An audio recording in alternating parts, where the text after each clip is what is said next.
Terry? I'll second, Mayor.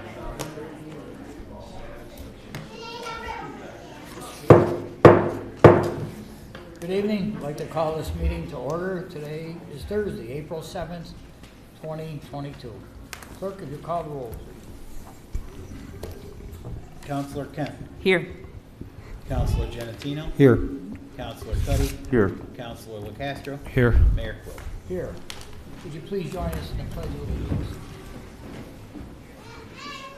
I pledge allegiance to the flag of the United States of America and to the republic for which it stands, one nation, under God, indivisible, with liberty and justice for all. If you remain standing for a moment of silent prayer or reflection.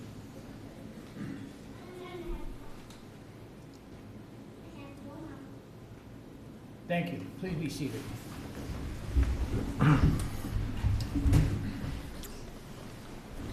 Mr. Clerk, public announcements coming? Thanks, Mayor. We do have a couple of announcements this evening. The first is that the next meeting of the Auburn Municipal Civil Service Commission will be held next week on Monday, April 11th, 2022, 6:30 p.m. That meeting will be held in the third floor training room here at City Hall. And on Wednesday, April 13th, the Plumbing Board will hold its meeting 4 p.m. third floor training room here at City Hall. And then we've been trying to spread the word. It was kind of a last minute development for this year, but good news that the Easter egg hunt returns to Hoops Park this year, this week on Saturday, April 9th, 2022 at 10 a.m. The Auburn Rotary Club will be taking over the volunteer administration of this event for us, working in partnership with the city. And then I can't stress this enough. We always say this about this event, but you will want to be there promptly for the 10 a.m. start, because no sooner does this event start than it ends within about 2 minutes of all the children collecting the 5,000 eggs. Doesn't take them long at all. So that's this Saturday in the morning up at Hoops Park. Thanks, Mayor. Thank you. I believe we do have a proclamation. Yes. We have a proclamation tonight from the office of Michael D. Quill. Whereas autism is a lifelong neurological disorder, with current statistics estimating it to be 1 in 54 children being born with an autism spectrum disorder. And whereas autism affects each individual in different ways and can range from very mild to severe, knows no racial, ethnic, or social boundaries, and affects young and old alike. And whereas the prevalence of autism in the United States children has increased from 6.7% in 2000 to 23% in 2018, autism affects 1 in every 110 children. Whereas in 2021, 19.1% of persons with disability were employed, while in contrast, 63.7% of those without a disability. And whereas this year's theme, Leave No One Behind, is the key to transformative promise of the Sustainable Development Goals of inclusive education. It focuses on ensuring inclusive and equitable quality education and promoting lifelong learning opportunities for all as the foundation for improving people's lives and reducing inequalities. And whereas our understanding of autism has grown tremendously since it was first diagnosed, there is no known cure for autism. Accurate early diagnosis and the resulting appropriate education and intervention are vital to the future growth and development of the individual. And whereas there is a need for continued research into the disorder, hope currently lies in a broad spectrum of treatments and in an informed public and community committed to providing support and service to individuals diagnosed with the autism spectrum disorder. Now therefore, Michael D. Quill, Mayor of the City of Auburn, on behalf of the City Council and citizens of Auburn, does hereby proclaim April 2022 as Autism Acceptance Month here in the City of Auburn. Thank you.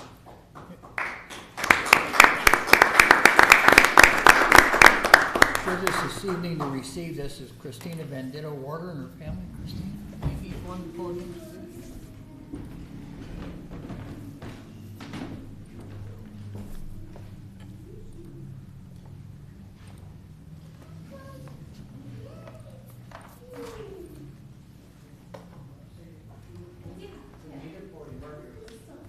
I'll do it right because I told you I'd be here. So this is where I'll be.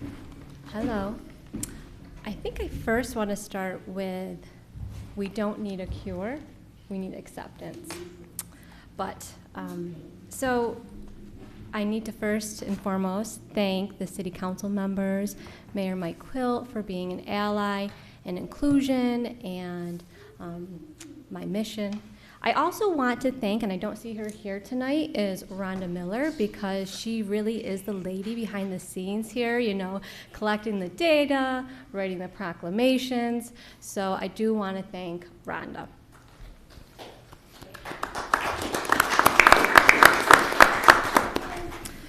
I feel so blessed to be up here yet again. This is my third year, and so incredibly excited to stand alongside the city of Auburn as we proclaim April as Autism and Neurodiversity Acceptance Month.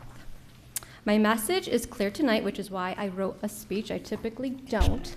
So I want to be super clear in this. Awareness is having the information. It's knowing and recognizing that someone is autistic, but that's not enough. We need acceptance.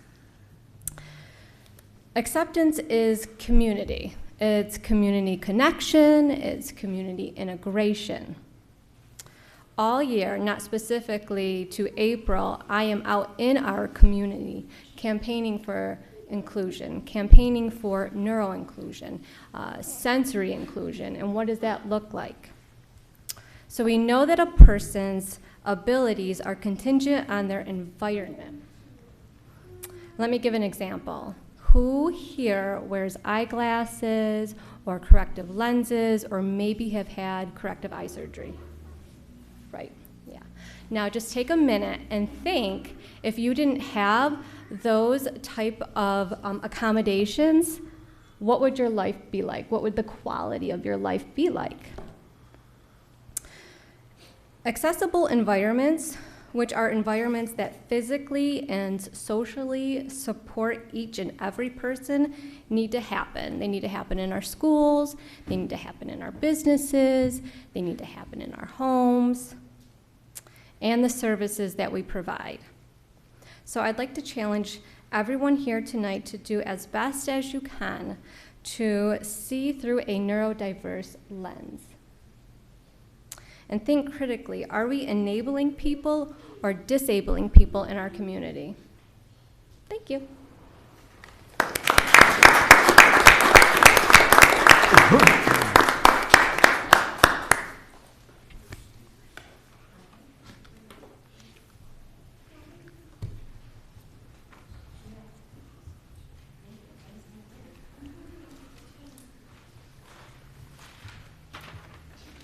Thank you, Christine. Thank you for being with us this evening.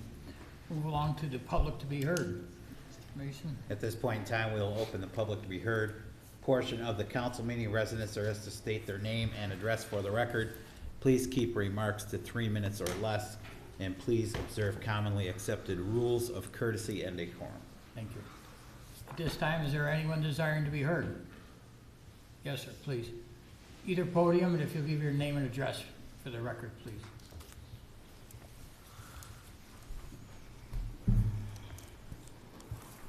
My name is James Udall. I live at 106 Osborne Street. Before I start, I just wanted to say that I'm a legally blind person. I have about 20% of what you would consider regular vision. I have a 3-minute prepared statement, but my reading pace is slow, so it might be a minute or so over. I would like to ask for the additional time as a reasonable accommodation for my disability. Is that okay? We'll give you as much grace as we can, sir. Okay, thank you. I just wanted to get this all out. I already said who I am. Hello, my name is James Udall. In July 2021, I wrote a proposal to the Office of Corporation Counsel to lease the city-owned vacant lot at 108 Osborne Street, which is adjacent to my residence at 106. The lease was proposed after my offer to purchase the lot had been refused by the city. The purpose of the lease proposal was to elevate the parcel's use from a blighted, unmaintained, and neglected bar parking lot with a green space to a productive community garden. The idea originated when I saw the bar ownership did not maintain the lot, allowed garbage to accumulate in it. They did not monitor the lot to prevent rowdy patrons from engaging in loud late-night altercations and fights, nor did it provide the neighbors any measure of security as drunken patrons exited its doors. Quiet enjoyment of my property was no longer an option. As the spring turned into summer, the weeds in the green space of the lot began to grow tall, the mosquitoes began to infest the untreated lot, and the smell of dog droppings deposited all over the parcel by the neighbor's dog began to waft over to my property. By July, I realized that no one cared about this parcel, not the city that owns it, not the business which leases it, not the other neighbor abutting it. It existed solely as a dumping ground. I thought, what a waste. My thoughts then turned to the neighborhood. I wondered why there were so many blighted properties, absentee landlords, neglected vacant lots, hardly any owner-occupants, and an ever-present criminal element openly dealing and using illegal drugs up and down my street. As a newer resident on Osborne, it became apparent to me that the neighborhood was marginal and in decline. The public spaces in the area, like the community park, the Riverwalk, and the dam, are generally abandoned spaces where the law-abiding avoid. This is a terrible shame, since the neighborhood, being situated along the outlet, has tremendous potential and should be a source of civic pride and not an epicenter, and should be an epicenter of community activities.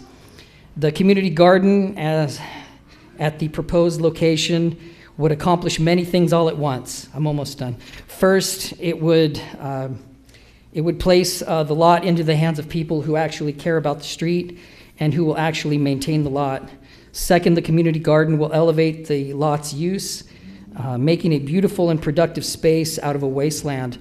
Third, it will create a locus of volunteerism and community activism, which will bring residents together in common cause. Fourth, as residents begin to network outdoors, the abandoned public spaces may begin to be reclaimed.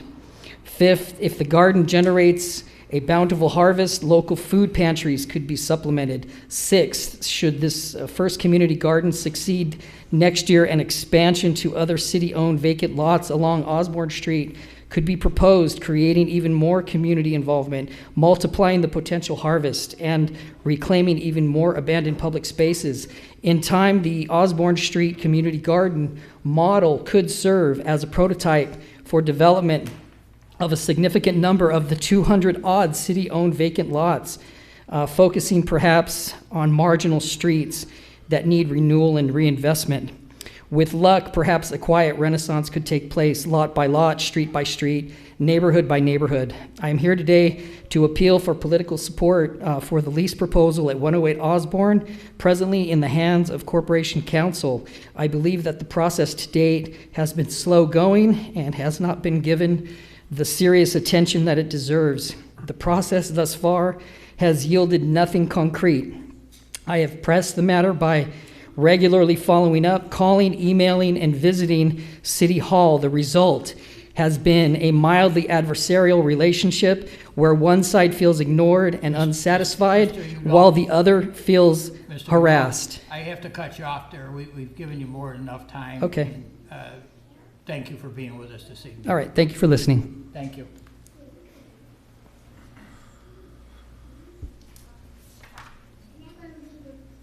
Is there anyone else desiring to be heard this evening?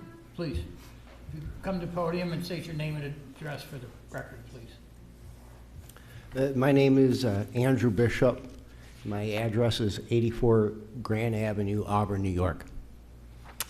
As some of you may or may not have seen me on TV before, where I'm relegated to after 10 p.m. because of what I have to say is considered material of an adult nature.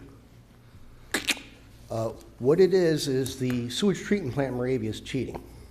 They're stealing water at about $100,000 a year from the customers there, the taxpayer, and they're diluting the sewage because the prison overloaded it. I got the paperwork right here to prove it. Right here. I could go to any court and win.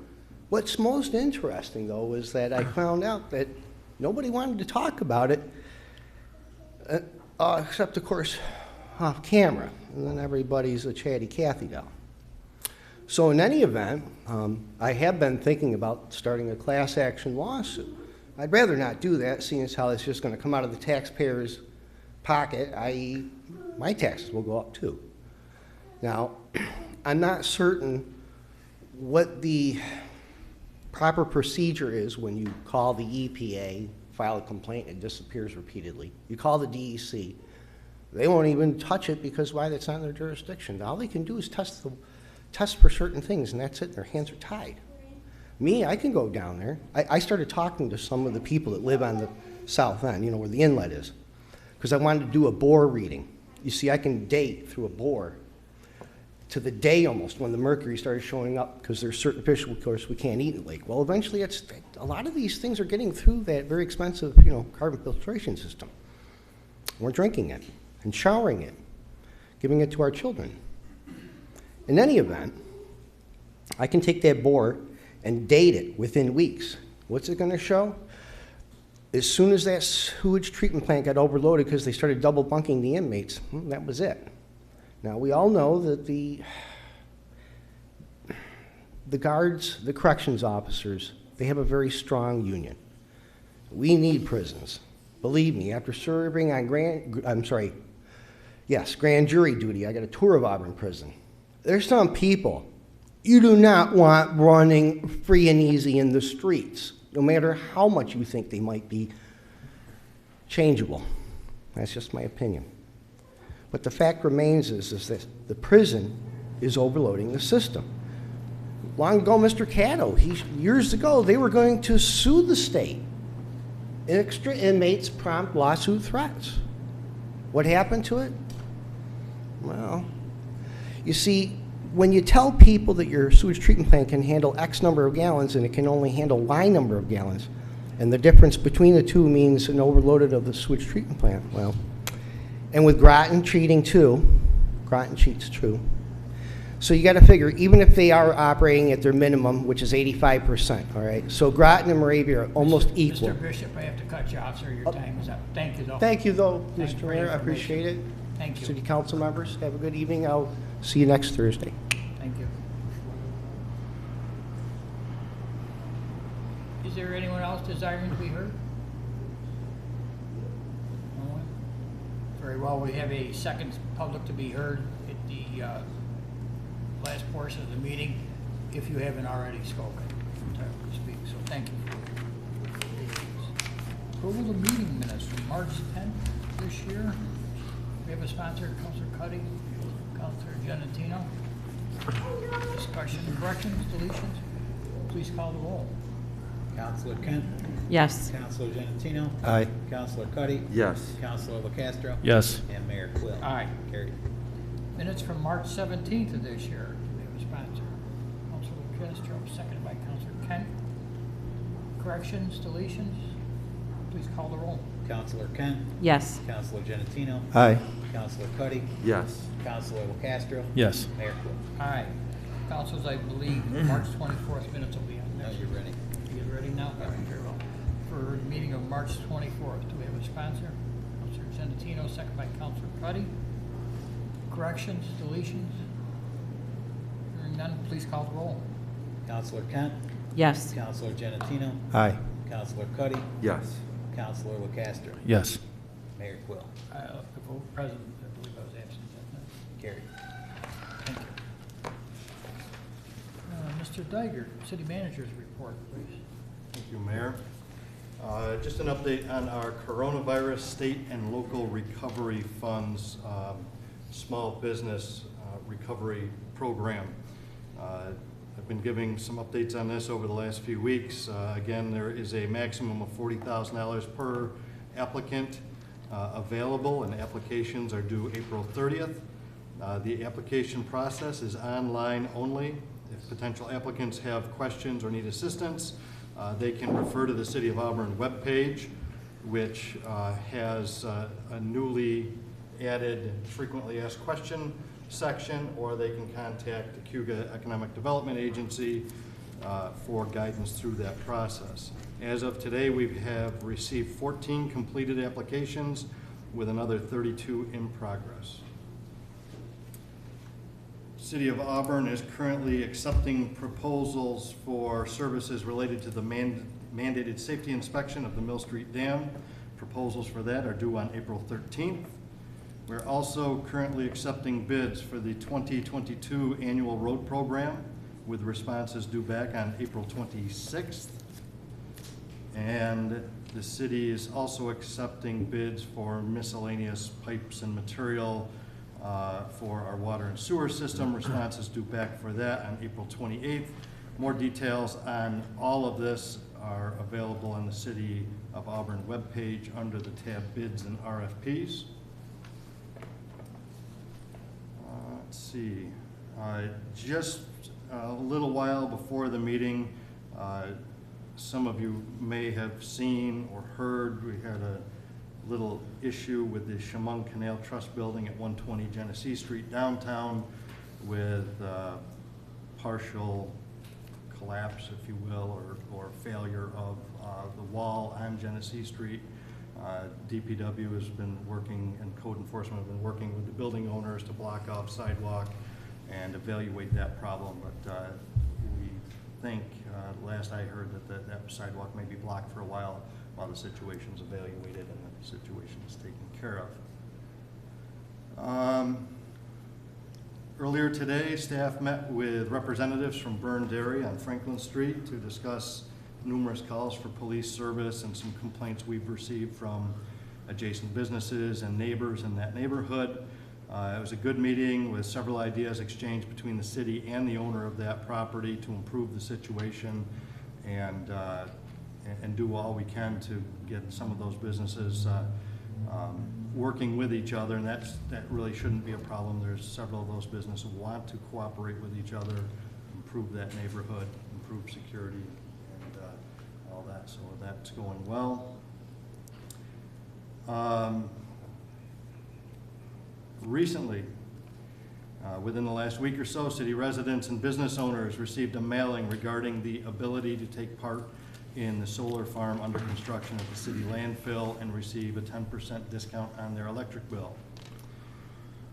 I'm gonna have to try to work on saying this with a straight face, I'm sorry. But after the recent Pet Pants April Fool prank, staff has received a steady stream of communications from the public wondering whether or not those letters that went out in the mail for the solar program were legitimate or not. And I just am speaking here to say that yes, the letters regarding the solar project are legitimate. There are links to the city website with information from the informational sessions and all that related to that. Further, the program was designed around 770 Slots. Auburn residents having slots available to participate in that program. As of yesterday, they had already received over 700 completed applications. That's great. So the project is going well. For those that are still interested in participating, that same company has available slots available for other undersubscribed areas that they have done similar projects with. So they will still be accepting applications, walking people through the process, which may be slightly different, but our Auburn residents may still end up with a potential reduction in their bill based on a solar farm in some other part of the community, or some other part of New York State, possibly.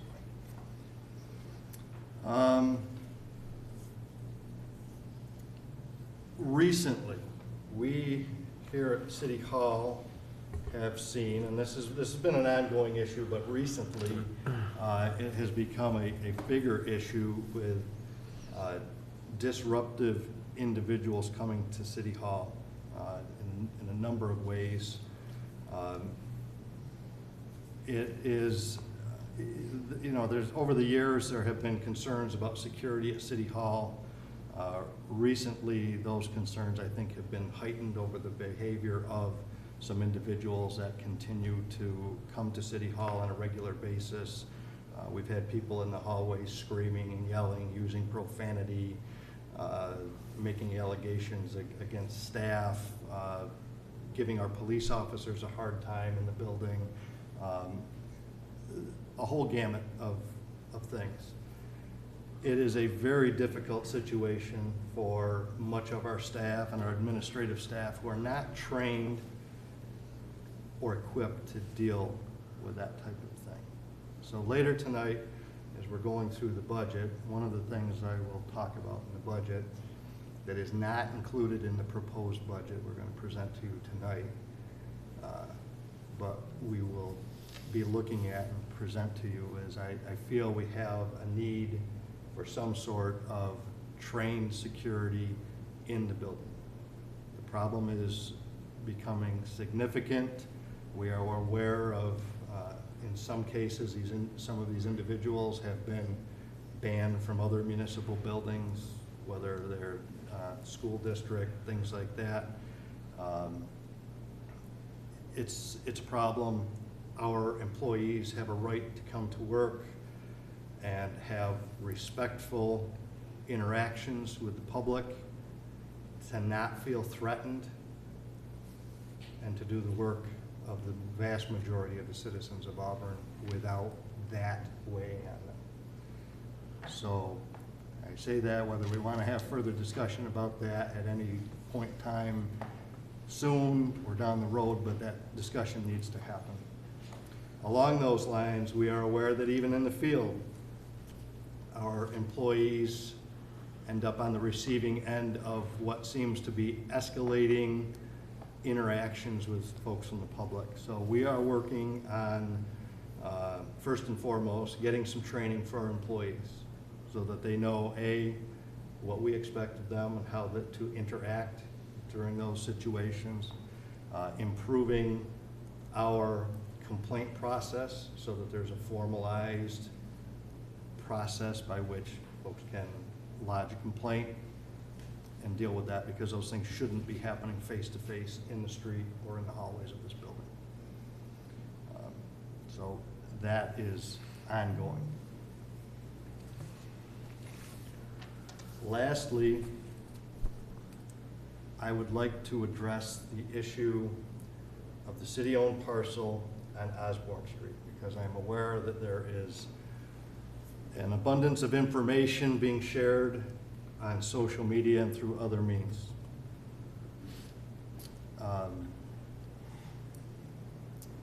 There is a city-owned parcel at 108 Osborne Street that is kept by the city because it contains water and sewer infrastructure that we need to access. Not frequently, but it is there, and we need access to it in the instance where we need to maintain it or access it. Several months ago, there was a complaint made about a nuisance because of, as was mentioned previously in this meeting, there is a portion of that property that is leased to a private entity on Osborne Street for parking. Something that's been in place for many years that very few people actually realized was happening. And that's our fault. That's my fault for not realizing that was happening. That property probably, or admittedly, was not as well maintained as it could have been. I'll take responsibility for that. What has transpired over the last few months as we've tried to work through this process with a variety of neighbors in that area is several interactions, numerous interactions, it's probably too numerous to count, between certain individuals in that neighborhood and city staff. And again, the nature of those interactions, the number of those interactions, the tone of those interactions have been unprofessional. They have been excessive. We have had people attempting to contact our city employees via their personal phones after hours, which I feel is totally unacceptable. Our employees deserve and have a right to have a personal life free of harassment from members of the public. Furthermore, we've had individuals assert that they have a legal right to this property, an assertion that is legally false, and have gone so far as to erect structures on that property, namely a fence. Okay, so in the past week or so, we had an individual create a makeshift fence out of pallets and bales of hay or straw along a property line, not his property line, but a neighboring property line between a city-owned property and another property, with no authority from the city to be on the city-owned property. Now, I'm not sure how you all feel about having a fence made of straw and pallets adjacent to your home, but the adjacent property owner did not appreciate that and contacted us. So in order to preserve our rights and maintain some order, we advised the individual who had erected the makeshift fence to remove the makeshift fence and gave that person 4 to 5 days period of time to do so.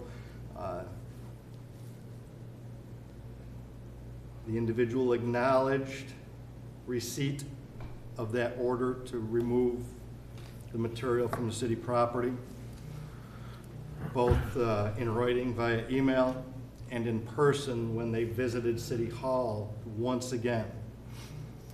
Corporation Counsel Stacy DeForest and myself had a conversation with the individual to inform them that they do not own the property, they do not have a right to the property, and the material needed to be removed. Quite honestly, I've become frustrated with dealing with this and the tone of the communication from the individual,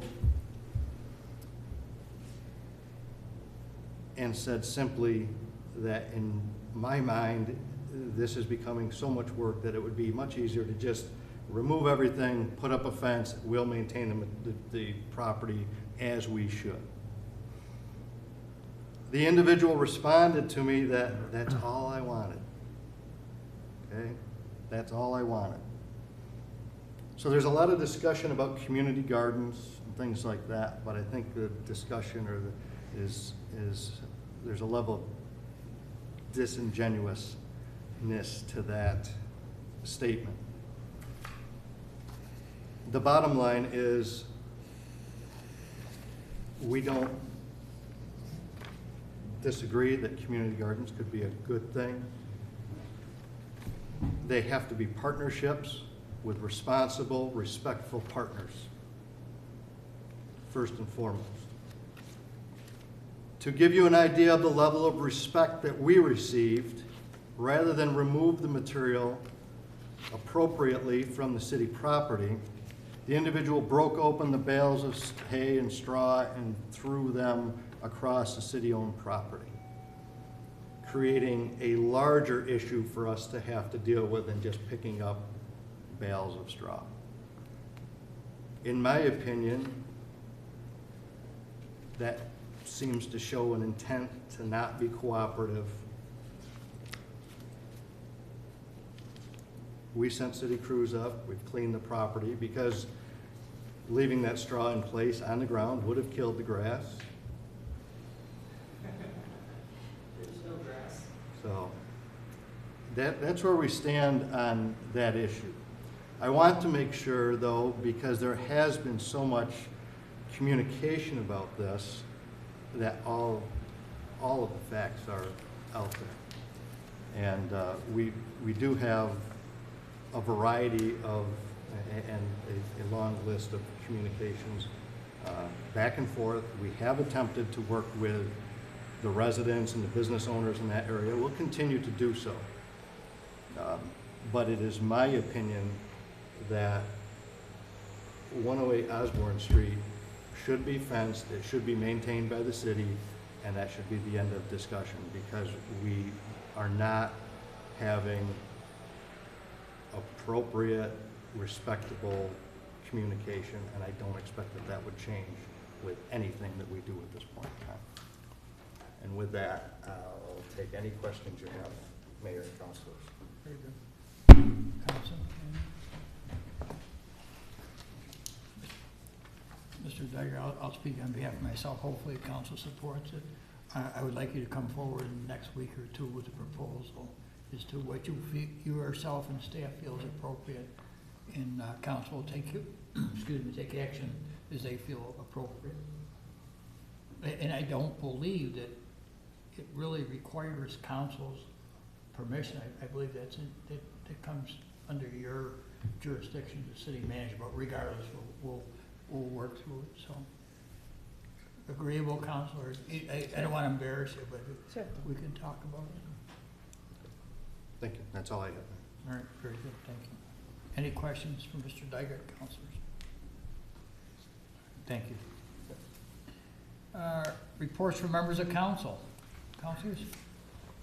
No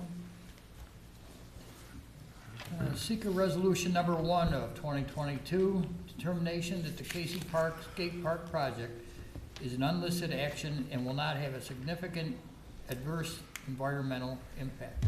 Do we have a sponsor? Councilor Giannettino, seconded by Councilor Cuddy. State Environmental Quality Review Act Resolution Number 1 of 2022, whereas the City of Auburn intends to improve and expand the city's existing skate park located at Casey Park, 150 North Division Street in Auburn, and whereas the project will include improvements such as removal of the existing skate park equipment, excavation of existing asphalt, and installation of a new poured-in-place concrete skate park, and whereas the city intends to comply with the New York State Environmental Quality Review Act and the implementing regulations set forth at 6 NYCRR Part 617, also known as the regulations with respect to the project. And whereas the city prepared and completed parts 1, 2, and 3 of the short environmental assessment form for the project and compared the impacts that may reasonably be expected to result from the project to the criteria for determining significance as identified in section 617.7C1 of the regulations, which is attached hereto and incorporated herein. And whereas the City Council has considered the significance of the potential environmental impacts of the project, and said review has resulted in a reasoned determination that the proposed action will not result in any large and important impacts, and therefore is one which will not have a significant negative impact on the environment. Now therefore, be it resolved by the City Council of the City of Auburn that based upon the examination of the short environmental assessment form and other available supporting information, the knowledge about the area surrounding the project, and such further investigation of the project and its potential environmental impact, the City Council makes the following findings and determinations with respect to the project. 1, Council hereby approves and adopts the short environmental assessment form for the project, parts 1 through 3, with its supporting written elaboration, which is attached hereto and incorporated herein. 2, the project is hereby classified as an unlisted action, as the quoted term is defined in the regulations. 3, the city hereby issues a negative declaration for the project. It will not require the preparation of an environmental impact statement for the project. 4, the city clerk and city staff are authorized to take such additional steps as may be necessary to carry out the resolution. And 5, the resolution shall take effect immediately. Thank you. Discussion, councilors? Very well. Please call the roll. Councilor Kent. Yes. Councilor Giannettino. Aye. Councilor Cuddy. Yes. Councilor Locastro. Yes. And Mayor Quill. Aye. Carried. Thank you. Agreement resolution number 35 of 2022, authorizing change order number 1 for the Lincoln Street Parking Garage Rehabilitation Project. Do we have a sponsor? Councilor Kent, seconded by Councilor Cuddy. Agreement Resolution 35 of 2022, whereas on July 1st, 2021, the City Council passed Award Resolution 86 of 2021, awarding a project for rehabilitation of the Lincoln Street Parking Garage to Crane Hogan Structural Systems in the amount of $2,155,040. And whereas change order number 1 in the amount of $798,000 involving various structural and architectural improvements is now required to complete this project and extend the useful life of the parking garage. And whereas the change order work will involve additional repairs and or replacement of concrete flooring, rebar, and tendons, now therefore be it resolved that the Auburn City Council does hereby award the change order number 1 in the amount of $798,000 to Crane Hogan Structural Systems Incorporated for the Lincoln Street Parking Garage Rehabilitation Project, and be it further resolved that the cost of the resolution in the amount of $798,000 is to be charged to the Welcome Center Project Capital Account number HA1620.440.IM, and be it further resolved the mayor is authorized to sign any and all documents necessary in reference of the award of the change order. All set, Mayor. Thank you. Discussion, councilors? Councilor Giannettino first. Thank you, Mayor. In the resolution, it states that it'll be charged to the Welcome Center Project Capital Account. In the background memo, it also states that the money will come from the American Rescue Plan. Correct. I just wanted that to be on record publicly, that that's where the funding is coming from, that we're not bonding for it. When we talked about this a couple weeks ago, we had a presentation from the folks from Popley and from the construction firm. I don't think there's anybody sitting here that's very happy about the fact that we have to do this, but sometimes we have to do things we're not happy about, and I think that they presented a very strong case of the fact that there are issues there that they became aware of, and for us not to correct those would be irresponsible. So I do plan on supporting this. I did make it clear that I hope that they will not be coming back to us with further change orders, and I want to reiterate that as well. And I know in my conversations with you, Mr. Dygert, you feel the same way. I just wanted to reiterate that. Thank you. Councilor Castro, please. Has any of the $798 or money allotted, has the work already been started? I don't believe we're to that point yet, right? So that was one of the important things we wanted to make sure, because we knew this could be potentially controversial and there'd be council discussion, so we did not want to advance the work beyond this until this is approved. Like I said last week, I know it's a hard one to determine once they got in there, but we should have came up with a figure to, I mean, what if this was $7 million? I mean, it just seems like that's a third of the total job. I mean, somebody had to miss something, and I just want that to be known. Thank you. Anyone else, council? Very well. Excuse me. Please, I'm sorry. On that note, if I can remember properly, wasn't the bid that was above it still, are we still within that range from that bid? Well, if both of the bids that were put before you, the bids that you saw there just as reference, both of those bids were based on amounts, right? Quantities. So those bids were based on quantities that were estimated in the beginning, right? It's not as though one contractor knew that there'd be more work or not. They were actually based on a quantity provided to them by the engineering firm. And what was the range difference, and were there?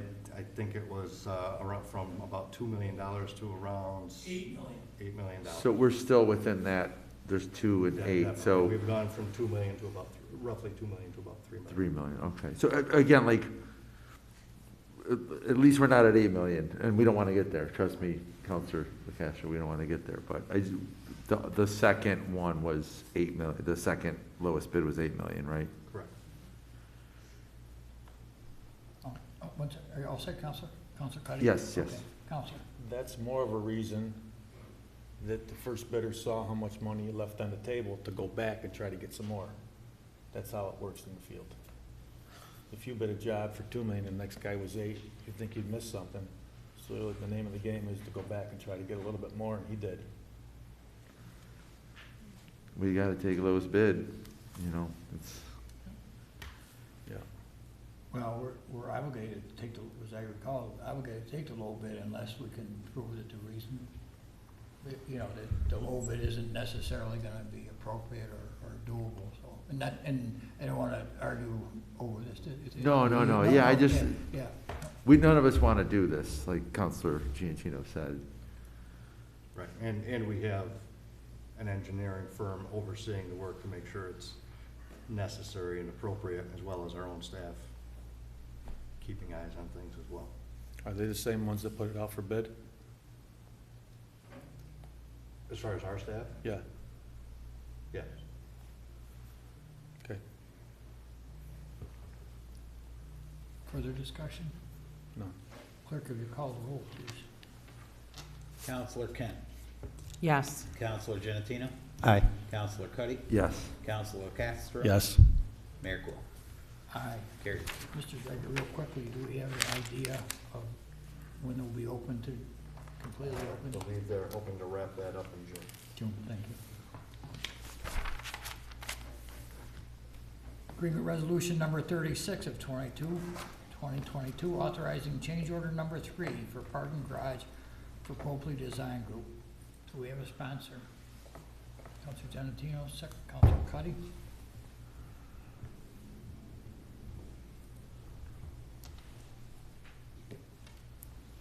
Agreement Resolution 36 of 2022, whereas on April 8, 2021, the Auburn City Council authorized Agreement Resolution 46 of 2021, which awarded Popley Design Group change order number 2 for professional services related to construction inspection services for the Lincoln Street parking garage improvements in the amount of $150,000.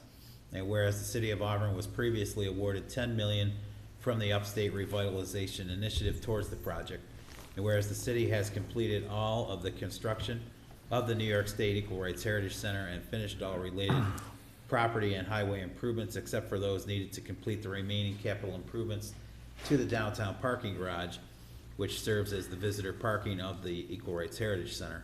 And whereas change order number 3 to the agreement with Popley Design Group in the amount of $40,000 is now required to cover additional professional service costs for construction work extending through September 1st, 2022 for the project. And whereas the cost of the resolution is to be charged to the Welcome Center capital account number HA 1620440IM in the amount of $40,000, which is eligible for 100% reimbursement under the New York State Upstate Revitalization Initiative grant. Now therefore be it resolved that the Auburn City Council does hereby award change order number 3 in the amount of $40,000 to Popley Design Group for additional professional services related to the Lincoln Street parking garage improvements and the New York State Equal Rights Heritage Center projects, and be it further resolved the cost of the resolution shall be charged to the Welcome Center capital account, and be it further resolved the mayor or appointed designee is hereby authorized to execute any and all necessary agreements and reimbursements on behalf of the city for the project. All set, Mayor. Thank you. Discussion, council? Councilor Giannettino. Thank you, Mayor. This funding is not coming from ARPA, is that accurate? Correct, there's some residual funding left from the original project. That funding wasn't allocated for anything else? Correct, or it may, it's being reallocated because it was, again, just residual from some of the other projects that happened. Okay, thank you. Anyone else? Please call the roll. Councilor Kent, Yes. Councilor Ginnettino, Aye. Councilor Cuddy, Yes. Councilor Locastro, Yes. Mayor Quill. Aye. Carried. Thank you. Council Resolution number 37 of 2022, adopting the 2021 Cuyahoga County Hazard Mitigation Plan update. We have a sponsor. Councilor Giannettino, second by Councilor Castro.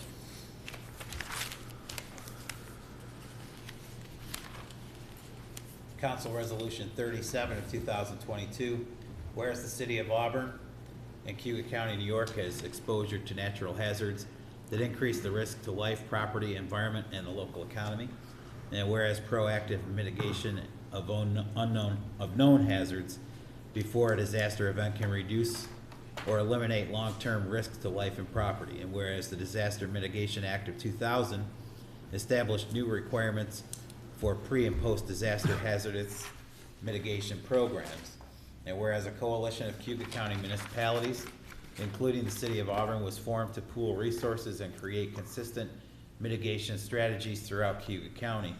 And whereas the coalition has completed a planning process that engages the public, assesses the risk and vulnerability of the impacts of natural hazards, develops a mitigation strategy, and creates a plan for implementing, evaluating, and revising the strategy.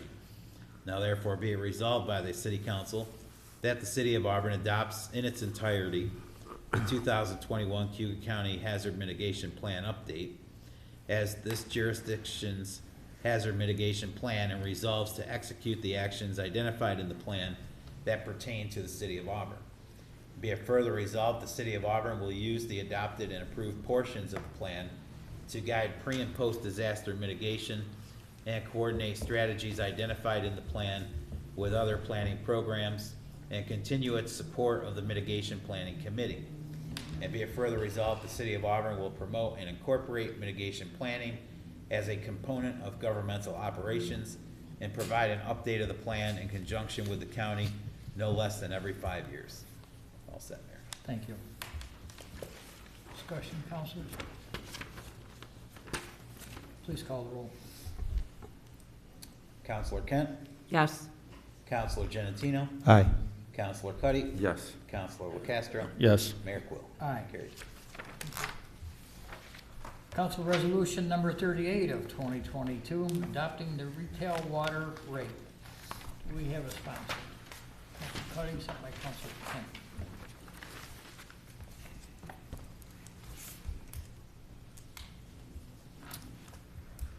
Council Resolution 38, 2022, whereas a rate study was completed by GHD and the Department of Municipal Utilities in the spring of 2021, and a new rate structure was determined. And whereas in the fiscal year 2021-22, no water rate adjustment was adopted, and approximately $303,000 in water fund balance was required to balance the water fund budget. And whereas it is necessary to set a new water rate structure to support the ongoing operation and maintenance of all water fund assets, and whereas this rate will fully support the system operation, maintenance, asset repair and replacement, system improvements, debt service, and reserve requirements. And whereas the new proposed retail rate schedule will generate enough revenue to finance the upcoming 5-year capital improvement program through a blended cash and conventional bonding approach instead of a pay-as-you-go cash payment approach. And now therefore be it resolved, the Auburn City Council does hereby approve a new retail quarterly water rate of $3.35 per 100 cubic feet and a new retail monthly water rate of $2.99 per 100 cubic feet to become effective May 1st, 2022. Be it further resolved, the retail monthly water rate shall be increased from $2.99 per 100 cubic feet to $3.35 per 100 cubic feet to become effective May 1st, 2023. All set there. Thank you. Discussion, councilors? Councilor. Thank you, Mayor. Mr. Jensen's here this evening, and I know you gave a presentation a couple weeks ago. I just want to restate a couple things that that were my understanding from that presentation, just to make sure that they're accurate. First and foremost, the last time we discussed water rates was 5 years. We set a rate based on a methodology that was determined by an outside consulting group. And that process largely has been successful. It did exactly what you had proposed that it was going to do. And here we find ourselves 5 years later. We're using that same methodology, is that correct? Similar, yes. Yep. Okay. And if I remember correctly from our previous conversation, this doesn't affect the minimum users? And that was something we had addressed 5 years ago. Right. It's a very small increase for the minimum user. Okay. Yeah. And we're still keeping the minimum units where they were? We're not raising or lowering that? Correct. Okay. This doesn't affect the service fee? Correct. Okay. There were a few options presented to us a couple weeks ago. What option are you proposing that we go forward with? The option before you tonight is that the hybrid approach. It's not the silver bullet that gets us on track right away, but it incrementally works us to a place that we need to go. The first rate option was set it at $335 across the board. That results in stabilizing the water fund at or around $2 million. The two incremental increases in year one and year two of $299, then $335, stabilize the water fund down around the $1 million mark. And then this hybrid approach, which is proposed to you guys tonight for approval, it's kind of the blend of both of them, where the retail quarterly rate is set at the $335, and then the monthly higher user customer steps into and eventually gets to $335 across the board, kind of putting our fund balance somewhere in between the $1 and $2 million mark. Very good. And what you're proposing tonight does not affect sewer rates at all? That's correct. Okay. By using this hybrid approach, it's my understanding that we're taking into consideration not only the users like yourself, everybody here tonight, homeowners, but we're taking into consideration the big water users that rely on it for their livelihood, such as Nucor. And that's really why you're proposing this approach. Is that accurate? That's correct. Okay. And speaking of Nucor, water is something that we rely on to drink, to clean with, but water and a good water system, reliable water system, is a tremendous economic development tool. And we know that firsthand with our dealings with Nucor. And we talked about this a couple weeks ago. They had some issues a few years ago where they were having stoppages in work because the main that was delivering water to them was failing. And we took action to repair that. That kept them here, that kept them profitable, and that's what this money goes towards. So it's more than just clean drinking water. I mean, it is a clear economic development tool. We know that from our meetings with Terrapin that wants to relocate here. The fact that they have this source of municipal water is a tremendous attraction for them. The last thing I want to say is there's a really good handout included in our packet that shows the facts about water and how much it costs. And there's a statement in here: $1 provides you with 223 gallons of water. By comparison, $1 provides you with 16 ounces of bottled water that you would buy in a gas station. So that's over 1,800 bottles of water delivered directly to your home for $1. And I know from going into the gas station and buying a bottle of water, that price has certainly increased. And none of us want to pay more for anything. And as I said a couple weeks ago when we were here, our approach is different than everybody else. We're providing a service. We're providing a utility service to the people of Auburn. NYSEG does the same thing. Verizon does the same thing. Spectrum does the same thing. They don't talk to us when they're going to raise the rate. They just do it. There's no explanation. There's no methodology they use. I got my NYSEG bill. It was $60 more last February than it was the February previous. No explanation. I can't even call anybody to ask them. We're having a conversation. We're explaining exactly why this is happening. I know you were uncomfortable giving that presentation. I can tell that you're uncomfortable talking about it tonight because you don't want this to happen, but it needs to happen. And I just want to recognize you for doing the work, your staff for doing the work, presenting us with the facts so that we can make informed decisions, because that's what we're doing tonight. So thank you. You're welcome. Councilor Cuddy. I just want to follow up with Councilor Giannettino. One of the slides that I found to be valuable is how the Auburn water rate compares to other municipalities our size, like Geneva, Oswego, and Watertown. And we are less than most and equal to the close to Oswego. So, and even in some cases less. So there's a slide right there that shows the bar graph. So, I mean, I think that along with what Councilor Giannettino says, shows us that what we're proposing is not out of sync, and it's actually much better than the rates in communities like ours. So I just wanted to point that out. And thank you, Mr. Jensen. Council. Don't take it personal. but an increase is an increase. That's correct. Whether it's a water increase, a sewer, or a tax increase. Yeah. I won't vote for any increases. Understood. I mean, when you're in business, if you run short, you figure out a way not to run short. I think the city needs to do that in some situations. I mean, the taxpayers are getting hit with increase after increase after increase, and it's gotta slow down a little bit. Like I said, don't take it personally, you do a good job, but I won't vote for it. I just want to mention that, I don't have it in front of me, but you, one of your points was the importance of being nimble, being prepared, knowing that we're going to be ready when something happens similar to the Nucor situation. And I don't like increases either, but if we don't do this, we're going to end up paying more in the end. And that's why it's so important to do these things. And this is manageable. Like you said, we have an opportunity to know what it's all about, know the pieces of this increase. So I would support it. Thank you. If I may make one more point. The increase is, yes, it is an increase, but it's an increase based on what you use. It's not an increase across the board. It's on what you use. So there's direct correlation to your water use habits. If you're watering your lawn for 12 hours a day, you're going to pay.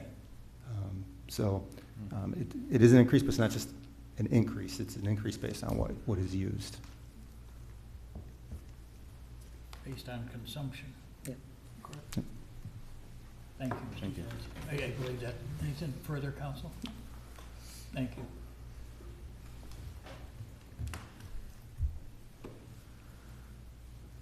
Mr. Clerk, call the roll for Council Resolution number 38, please. Councilor Kent, Yes? Councilor Giannettino, Aye. Councilor Cuddy, Yes. Councilor Locastro, No. Mayor Quill. Aye. Carried.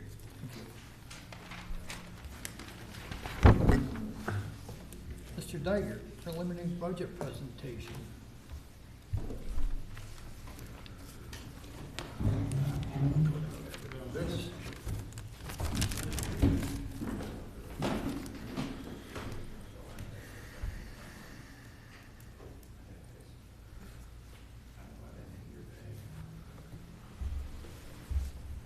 Okay, good evening, Mayor and Councilors. Normally, our Comptroller Rachel Jacobs would be doing this and be prepared with all sorts of great details.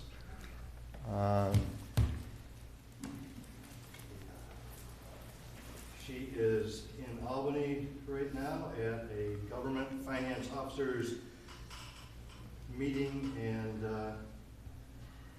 training session.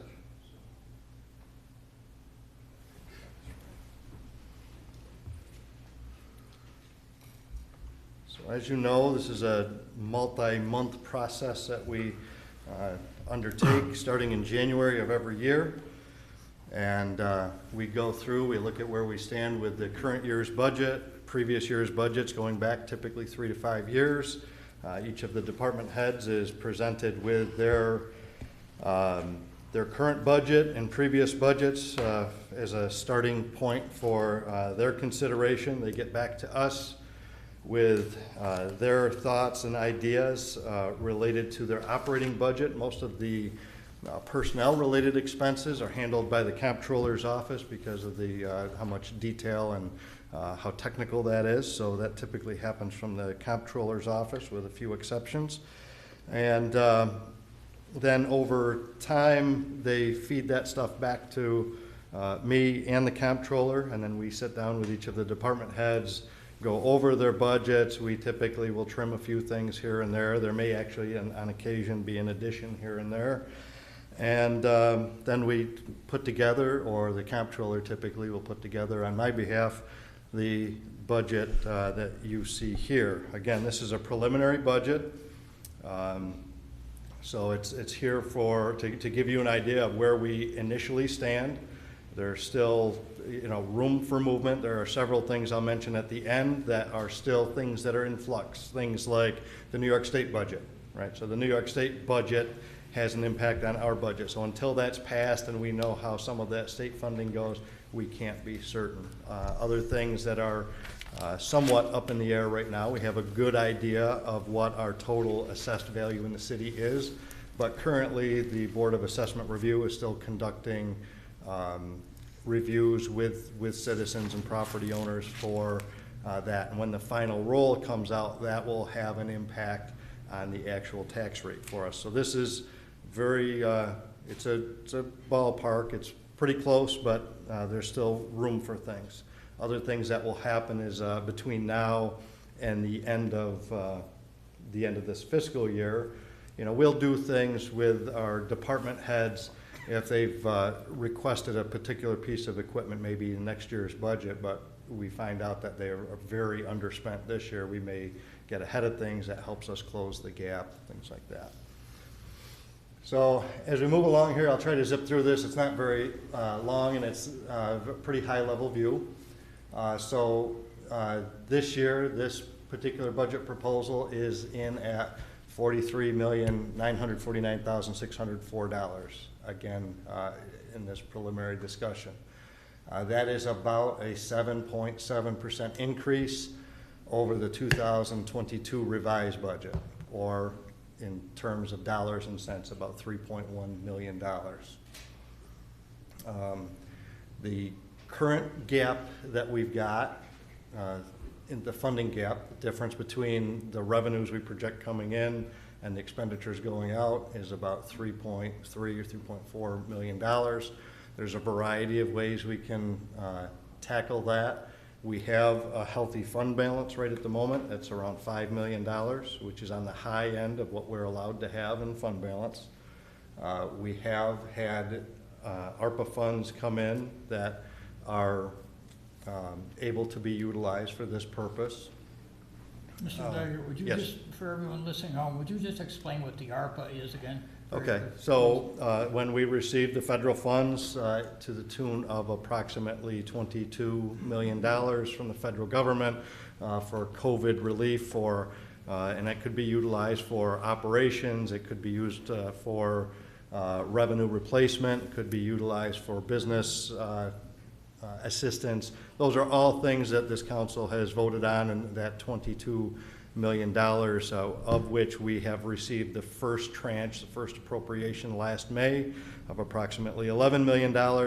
Those funds have all been earmarked or allocated for different programs, some of it being our operation, some of it being for the assistance to not-for-profit, community needs, and business needs in the community. And in May, we're in line for another $11 million, which, again, there have been discussions here as far as how those funds will be allocated.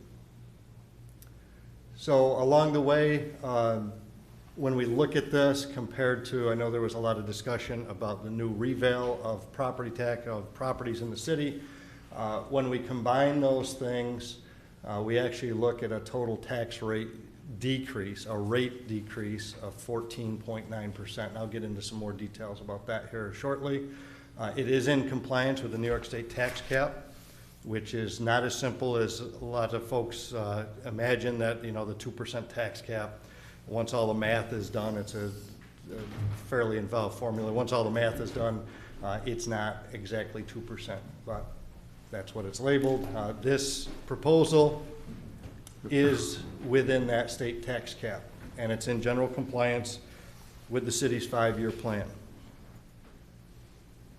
So just to kind of, again, paint a broad picture of things. And some of it can get kind of confusing, but pension costs typically are brought up as a driver of the budget and things like that. This year, across the state, pension costs, the percentage of pension cost as a factor went down across New York State. But for us, the police and fire retirement system saw a slight increase, and that's because of the workforce and where they are in their salary ranges and things like that. But the actual percentage of their salaries that is allocated to the retirement system, that number that the calculation's based on actually went down. The same thing happened in the ERS system, or the employees retirement system for New York State, but because of the employee makeup and where folks are along the lines and a variety of things, what tier they're in the pension system, how much their salary is, things like that. We actually see an actual 26% decrease in the city's contribution to the employees' retirement system in this upcoming budget. Our workers' compensation costs have gone down, and that has a lot to do with our employees and our supervisors and our department heads being diligent about making sure we've got workers employing safe practices, and us making sure we've got good equipment to make sure that our employees aren't getting hurt. So our workers' compensation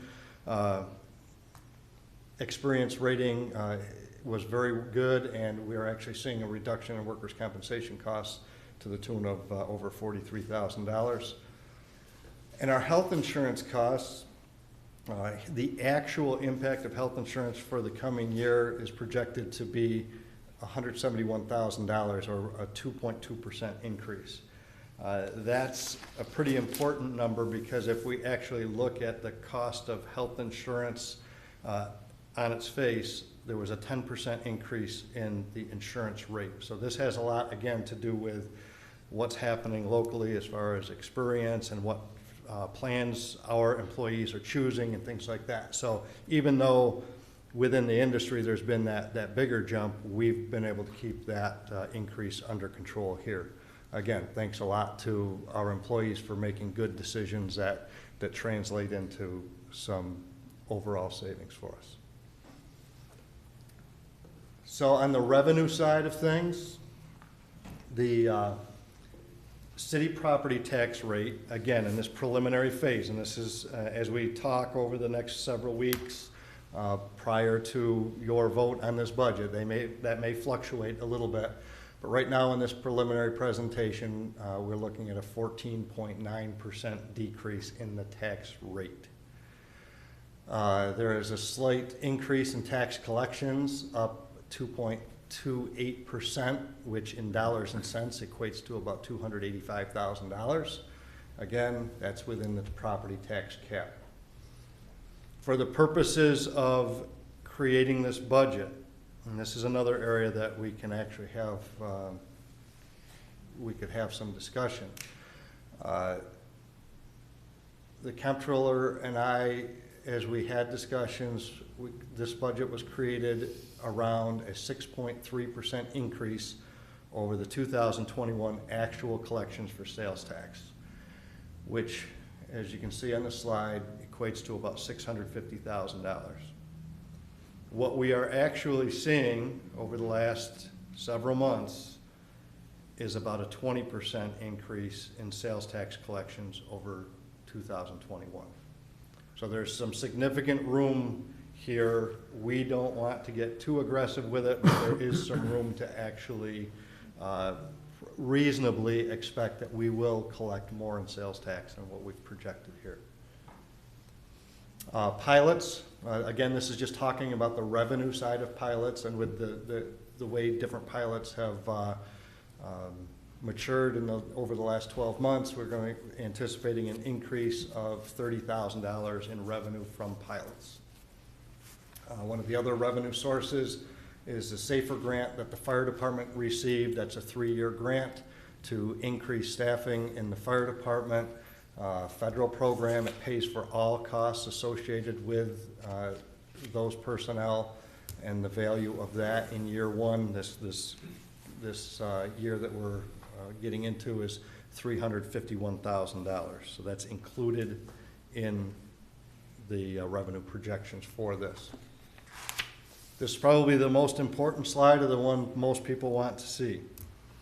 Up top in the chart, it basically compares what our general city tax rate was in this current year for 21-22, and the anticipated approximate tax rate for next fiscal year being 22-23.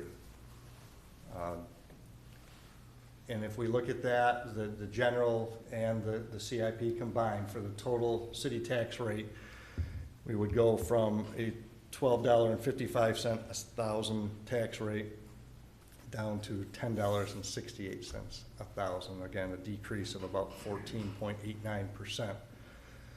So what we typically do is we make that comparison against a typical average home in the city. In years past, a typical single-family home in the city was really, really close to about $100,000. It made the math really simple. With the revaluation and what we're seeing in the housing market, currently the average value for a single-family home in the city of Auburn is $120,765. So based on that and applying the tax rate from this current year, that single-family home would have estimated taxes in this current year of $15,000 roughly, and we're projecting that in next year's budget, that would actually be down to around $1,300, or an actual savings of a home of that value or below, a decrease of approximately $225,000.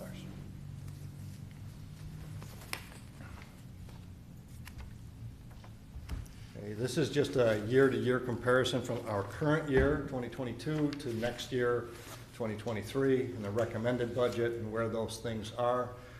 General fund is what we typically spend a lot of time talking about. Mike Talbot will be up later to talk about specifically solid waste, refuse, and transfer station and how those things all work together. And again, you're aware we're going to have another discussion in the future about the trash collection fee and how that works into things. But so there's some changes there. The power utility fund is up about 14%. The water fund proposed is about a 7% increase. That includes the what you just voted on with the rate increase, and the sewer fund is actually down about 2%.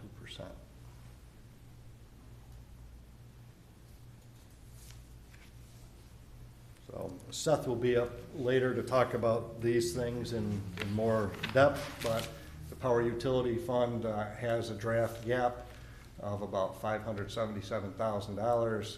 Approximately $300,000 of that is debt service for the cogen facility, which, just as a matter of note, still has an outstanding balance of about $4.3 million. So could you repeat that number? I'm sorry for the cogen. Could you repeat that number? 4.3 million. Wow. Okay. Thank you. The sewer fund is balanced without the use of fund balance, and the water fund has a small draft budget gap of approximately $105,000, which fund balance will cover that. Solid waste fund, again, Mike will get into more detail about this, but it has the solid waste fund in total has a draft gap of about $1.18 million. That's why we're going to have a discussion with you about collection rates and what needs to happen to make sure that this fund stays healthy and appropriate to cover the costs. The landfill account has a draft gap of about $202,000. That account covers things like processing the leachate, which is going to be an ongoing cost. That's about $110,000 a year. And it also includes the annual DEC testing and reporting, which are going to be legacy costs for operating a landfill. Refuse collection, draft gap of about $477,000, and the transfer station with a gap of around $506,000. Much of that is actually the debt service on the facility itself. And again, Mike will dive into some other details further. So again, I mentioned in the beginning that we typically will go through and have discussions with the department heads, and we try to remove things that we can. And there are times when some of those items can't be removed. They're vital to what goes on, or in some cases we find alternative means to fund or finance some of those things. So along the way, for instance, like demolitions that are typically in the codes budget and typically fall victim to the chopping block as we go through the budget process, They were removed again this year, but if you recall, you as council approved the allocation of some of the ARPA funding for those types of projects. So we're able to remove them out of our regular budget, and they're in the background getting covered with that funding. Just a couple things that, and again, as we go through individual budgets for departments that will get covered, and some things that have been discussed in the past, but this budget proposal includes a pretty close estimate of what we feel will be the impact of the 3 current collective bargaining agreements that we are in negotiations with, and all of the other collective bargaining agreements which have annual increases and things like that in them. So this budget includes all of those assumptions.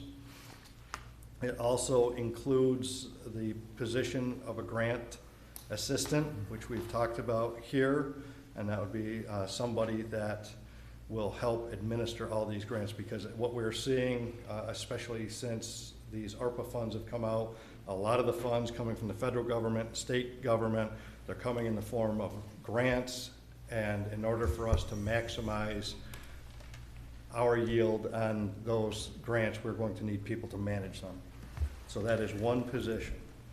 I mentioned the firefighters. Again, the council approved the acceptance of a SAFER award for firefighters, which will increase the number of firefighters available, which should decrease the amount of overtime. And again, that's fully funded from the federal government for 3 years with no copay from the city. The terms of that have changed over the years. What we've also done, and Mike again will talk more about this, but we've added into this budget two full-time laborers for public works. What we've seen in one of the continued sources of complaints tends to be condition of parks, playgrounds, green spaces, things like that.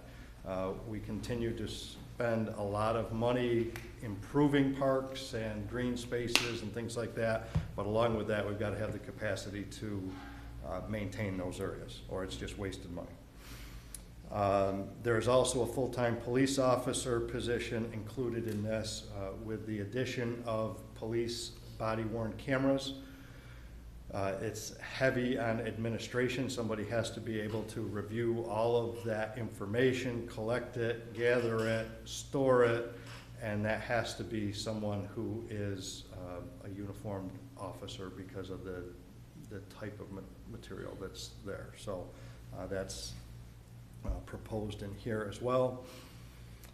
Things that this obviously doesn't include is additions, deletions, and things like that that you all would present to us in the future. It does not include, as I mentioned earlier, some sort of consideration for increased security at City Hall.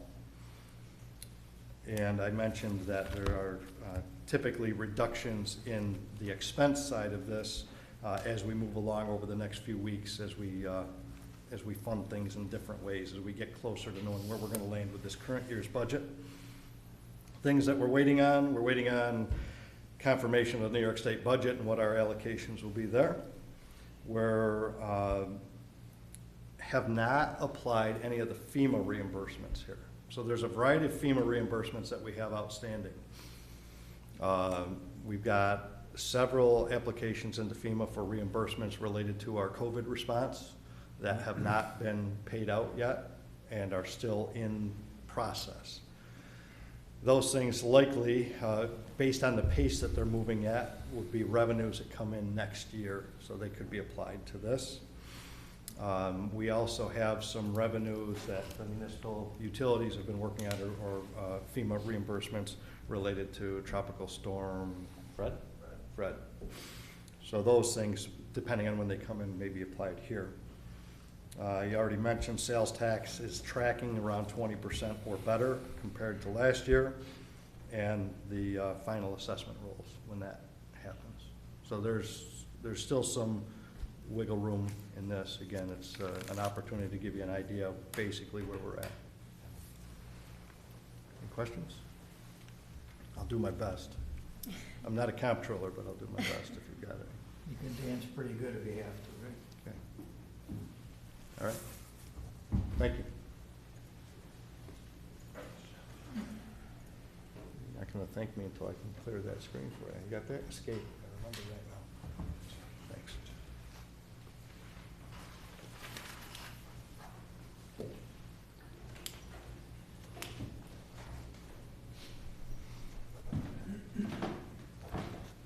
I hope Rachel's okay with that and I don't get a mad text message.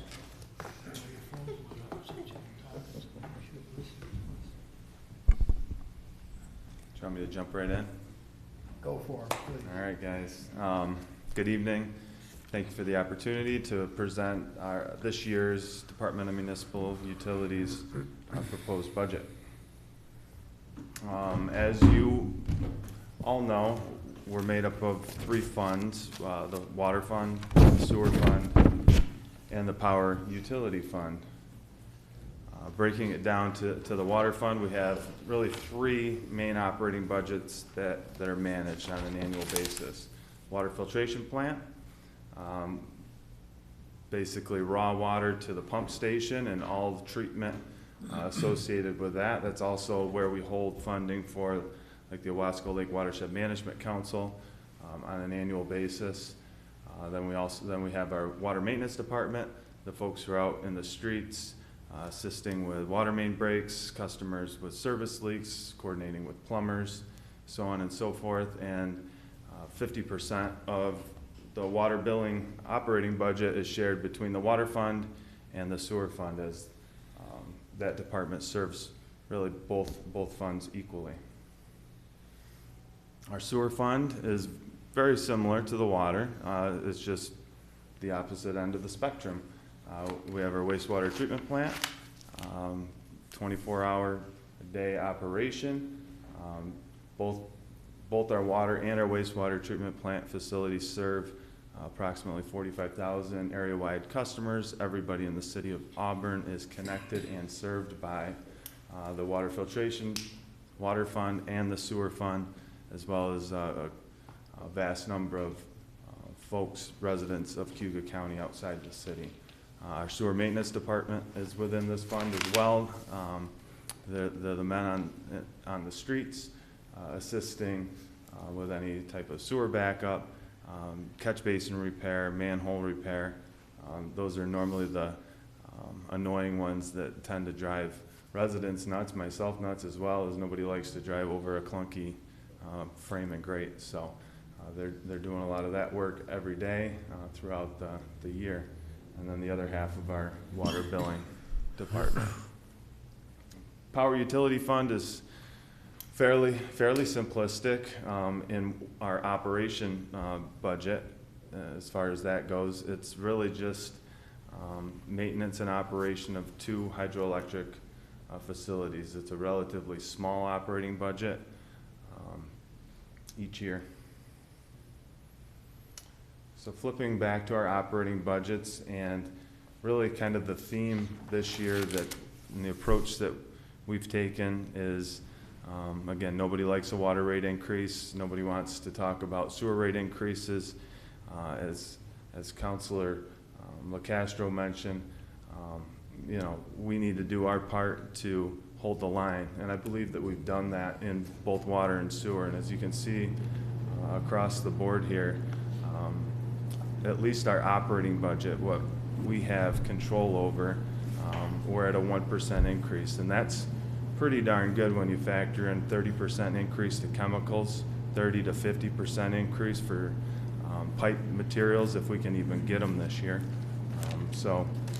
In general, our water operating budgets have held strong. We have one position that was decreased in our water billing department, but don't be alarmed, we're not eliminating any positions. We're just moving that cost center into a different budget line in the sewer fund.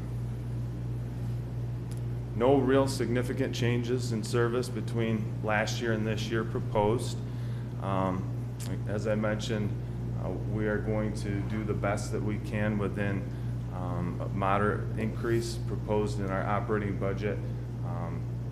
to provide the same services that we did last year. We are anticipating, as Jeff mentioned earlier, a minor or a small use of water fund, which was expected. That's part of the hybrid rate model. If council had passed the scenario one, that would have covered us 100% moving into this year. The hybrid approach, we need to borrow some from our savings account, and then we'll begin to recover that over the next few years. So I anticipate fiscal year 2024 to be, at or just below, in a fully balanced budget, I guess I should say. No need for fund balance. Sewer fund, similar stresses on costs. 30%. We talk about how much things are going up. Our problem is actually getting them. So some of the things that are budgeted this year that we're anticipating purchase of, we may not even get. We're waiting on parts at the wastewater treatment plant that were ordered 6 months ago. They still haven't arrived. And again, this is that addition of the half a position for the plumbing inspector is moved into the sewer maintenance department line. Sludge hauling continues to be our single largest cost to our operating budget. It'll be at least $750,000 this year. One good thing to note is the project that you have supported in the past and will continue to work forward with and move forward is our biosolids improvements project. That cost center is anticipated to go from $750,000 a year for removal of the biosolid to anywhere between $0 and $150,000 a year. And as Jeff mentioned, no change to the sewer rates proposed, and we have a balanced budget in sewer. Power utility fund operating budgets. We have our hydro facility, which shows a 5% increase this year. I'll explain to you why on the next slide. And then our landfill gas energy facility is just a $5,000 bill to the wastewater treatment plant for dry storage each year that we've continued to do. Both hydro facilities this past year performed better than we have to date. We continue to do better, and I anticipate we'll continue to do better next year. The other concept with the revenue projections for our hydro facilities is we are reimbursed at the market rate. And as we talked about, NYSEG raises their rates, and as they raise their rates, the hydro facilities make more money because it's a full reimbursement of that rate back into be applied towards other budget accounts that are using energy within the city of Auburn. The main reason we're showing an increase in our operating budget is that we have to do a mandatory Part 12D safety inspection. That's the RFP that's out right now, looking for proposals to hire a firm to do an independent analysis on dam safety for Mill Street Dam. Other than that, really no major changes in our operating budget. Quick highlight reel. I like to do this every year, and I'll try to fly through this really quick. It's just the checklist, things that we try to accomplish each year. And it's important to set goals every year and set attainable goals. And you can see, for the most part, we've checked all those boxes. A couple of them that I'll focus in on here tonight is to begin to build out a DMU asset inventory of all facilities to better manage maintenance and capital planning. Mr. O'Brien behind me was successful in at least putting forth the request of the application to the state to participate in an asset management program for wastewater treatment plants. It's a state-approved process, it's a state-approved protocol, and if we have an asset management system built, it not only helps us to better understand our infrastructure and when it's going to age out, but it also helps us use that as a tool for grant assistance. So for so long, the state has given money to municipalities who are under consent order and not municipalities who have been proactive. And we still come up against that challenge. We have good projects that are proactive, but we don't get 1,000 points for being under a consent order because we've been a habitual violator. This type of asset management program will build those same types of points that because you're taking a proactive approach instead of a reactive approach. And this is a really good key. I think it's a really good step forward, and I'm hopeful that it will aid in our future success in grant applications with the state for anything DMU related. We wanted to obtain 75% design for our CSO upgrades project and seek grant funding. We've done that, and in the next few weeks I'll be working with our consultant on a change order number 1 to bring that to 100%. We have some funding available to do that, and if we can get that project moved to the next step, it gets us that much closer to be ready for some good grant funding that could be coming down the pike here over the next year or two.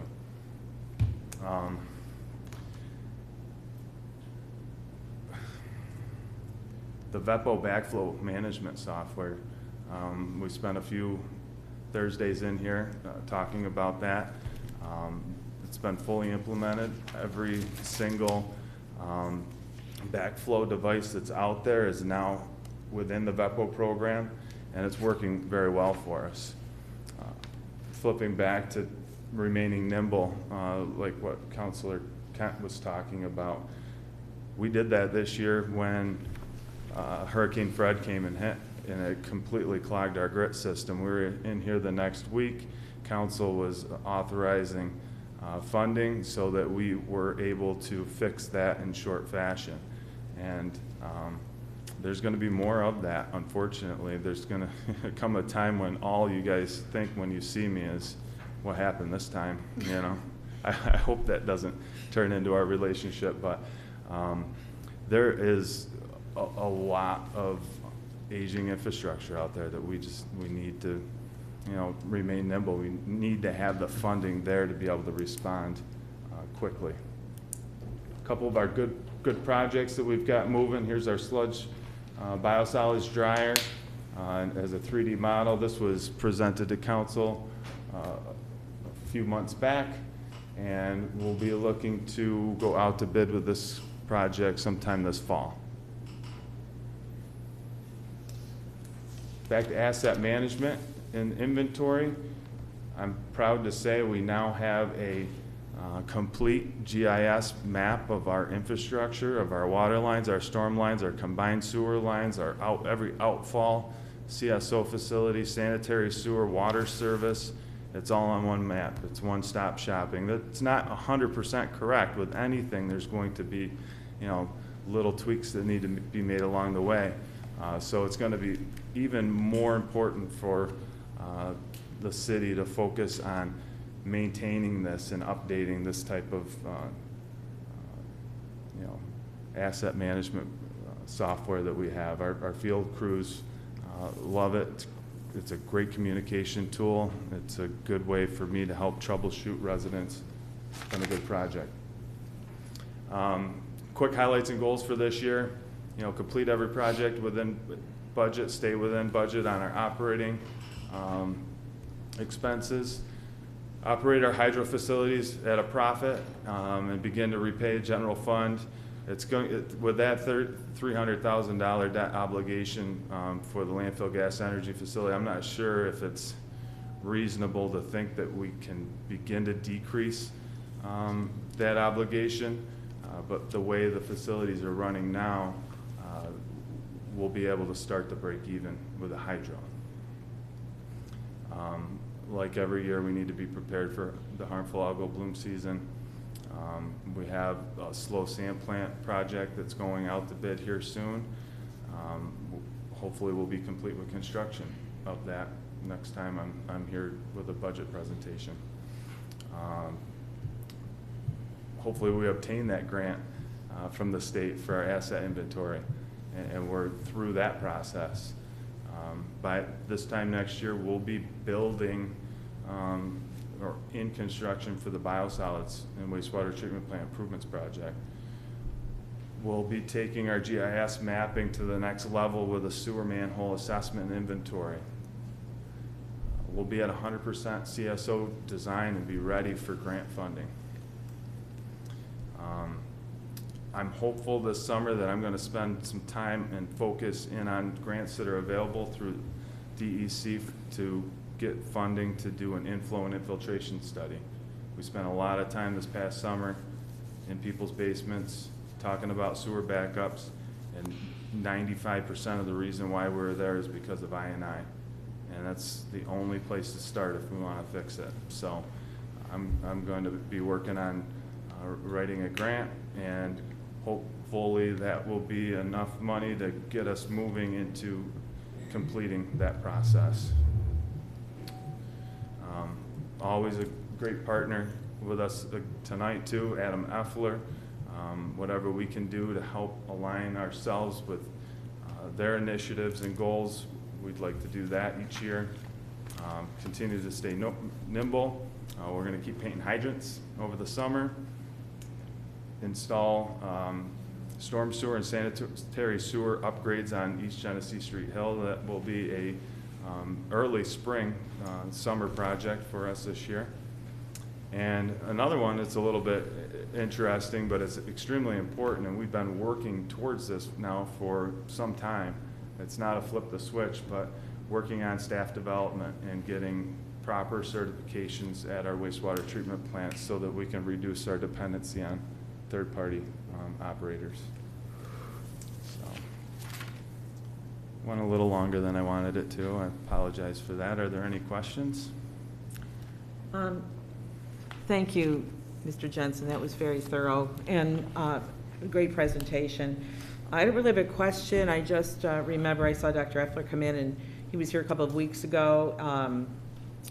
I just wanted to remind council that in his presentation that gave us a lot of information about the work of that council the last year, there was a section where he talked about possibility of asking the city for an increase of about 3%, and that's important to me as a city's representative on that council, because as you mentioned, we have to be ready for this summer, and we have a new staff member on the Owasco Lake Watershed Management Council, which is going to help build capacity to do those inspections.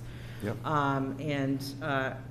Also, I think there was a survey you mentioned that was done in the community that talked about that it's not just the scientists that come and present to us, but the community itself really is beginning to have a sense of urgency that we continue to address the safe and clean lake water and keep it going. So just wanted to mention that. Thank you. Sure. Any other questions? No question, just I guess a comment or two. You know, obviously this is preliminary. You know, looking at the budget presentation that you provided us in 2022, going into 2023 with double-digit inflation. If you're a homeowner, you know that if you do anything at your house, the cost of doing it has increased. The fact that you and your staff were able to provide these services to the people of Auburn at a 1% increase over last year shows the fiscal responsibility and restraint that you're operating under, while still trying to address an aging infrastructure that for decades hasn't been addressed. And in the last 6 to 8 years, those things have started to really materialize. So, and at the same time, trying to save money with the biosolids project. You know, we know that that's a $750,000 expense annually, and to drop that down to almost zero is remarkable on your part and the part of your staff. So thank you. I appreciate that, and you reminded me to Counselor, that I was just at a conference yesterday in Skinny Atlas, a wastewater treatment plant conference, and the city Endicott was there, and they're one of the first communities in upstate New York to install the dryer. They're having good success with that, and that project's working for them right now. City of Syracuse is undergoing over $65 to $70 million in upgrades. It was just in Syracuse.com today. They're doing the same thing. City of Ithaca is going through the same process. So we're not alone with the challenge, and we're not alone with the solution as well, which is good to hear. Thank you. Thank you. Thanks.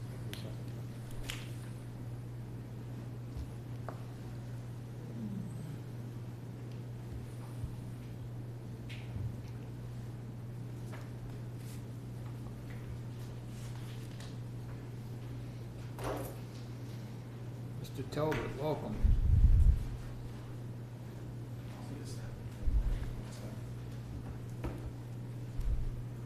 Sorry. I'm going to leave these right over at the podium here. These are those sheets for the public around the water rate increase. Appreciate the support tonight. Thank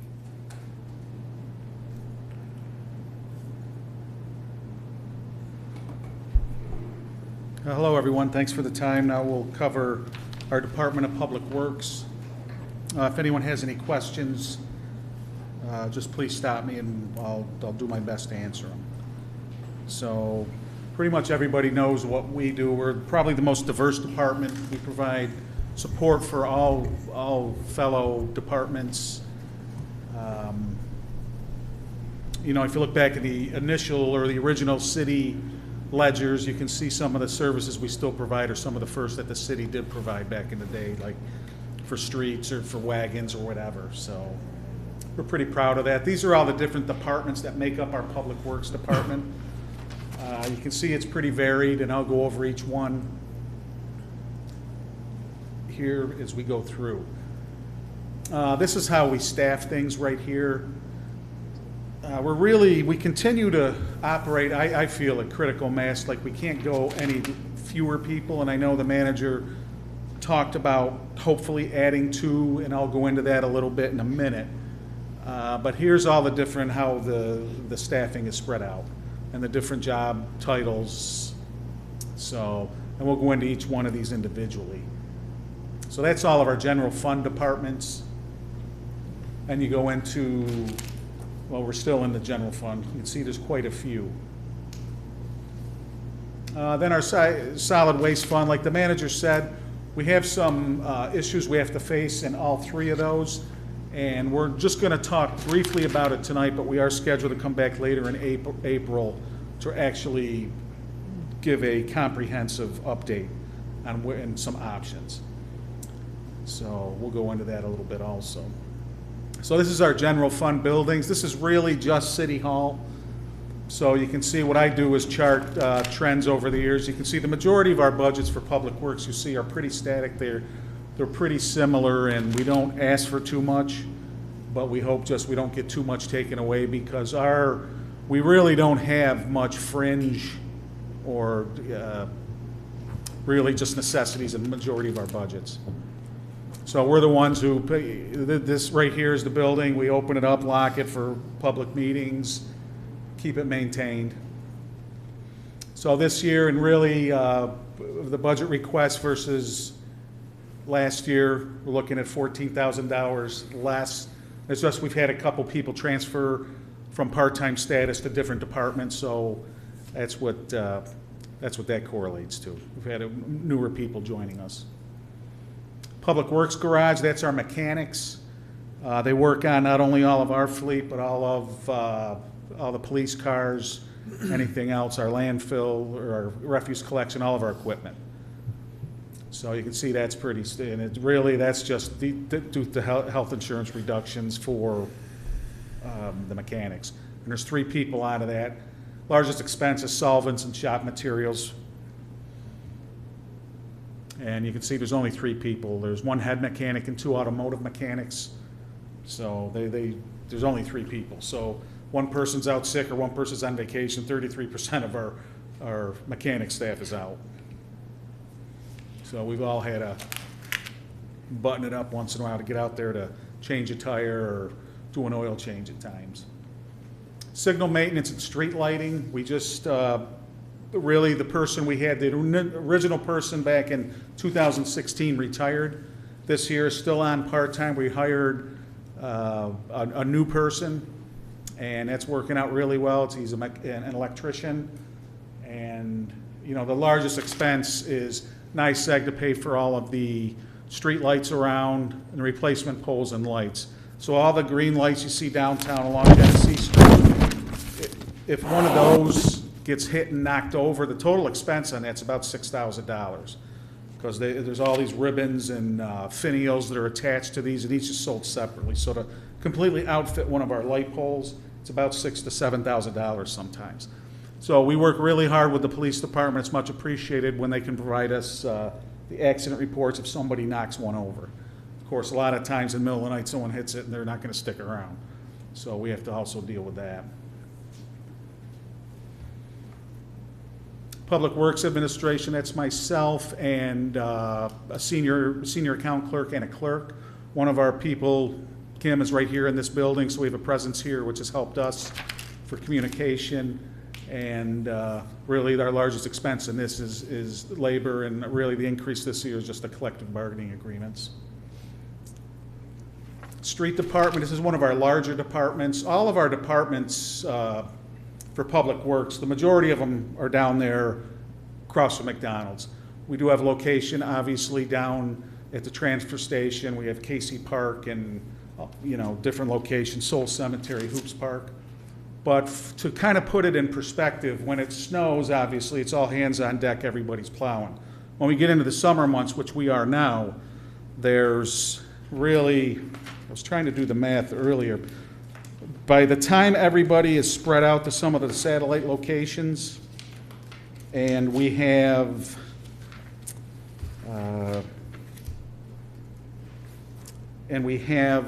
people that are designated for assignment all the time, like refuse collection, operating the transfer station. We send people to Seoul Cemetery to staff. We send people to Casey Park. We have people at Falcon Park. We have people at Hoops Park. And you have your mechanics doing their thing. You have the buildings people doing their thing. We're over at the Heritage Center, we're at the parking garage. So everyone pretty much is scheduled. That leaves us with only 5 people that we can schedule on a day-to-day basis. So you have a tree crew, there's your 5 people. We can pick up brush 1 week a month in the summertime. That's our crew. We have 5 people. So, and to put that in perspective, if somebody's off, we have to fill in. We always have 2 people mowing about the 140 acres we have to mow, the arterial, all the parks. We always have a person in the street sweeper. We have people on blacktop. So that's where all of our staff is allocated. So really on any given day in the summer, and that's why it's very difficult for us to get out to the parks, like the manager said. It's a challenge for us. It's always been a challenge for us. So hopefully with the addition of some labor, we can attend to some things that we haven't in a while. Let's see, due to the increase right there, street supplies, blacktop's gone up, everything's gone up, sign and a banner printer. Largest expenses is blacktop, road paint, truck parts, and maintenance. Snow removal, pretty self-explanatory. We increased a little bit simply because we have a feeling salt's going to go up. And obviously, we added a little bit of more overtime too, because it seems like the storms we've been getting these past few years, they're not it's less, I guess, less days of snow, but when it does snow, it's a lot heavier snow. The amounts are up. So it doesn't snow as often, but when it does snow, it snows volume-wise a little bit more.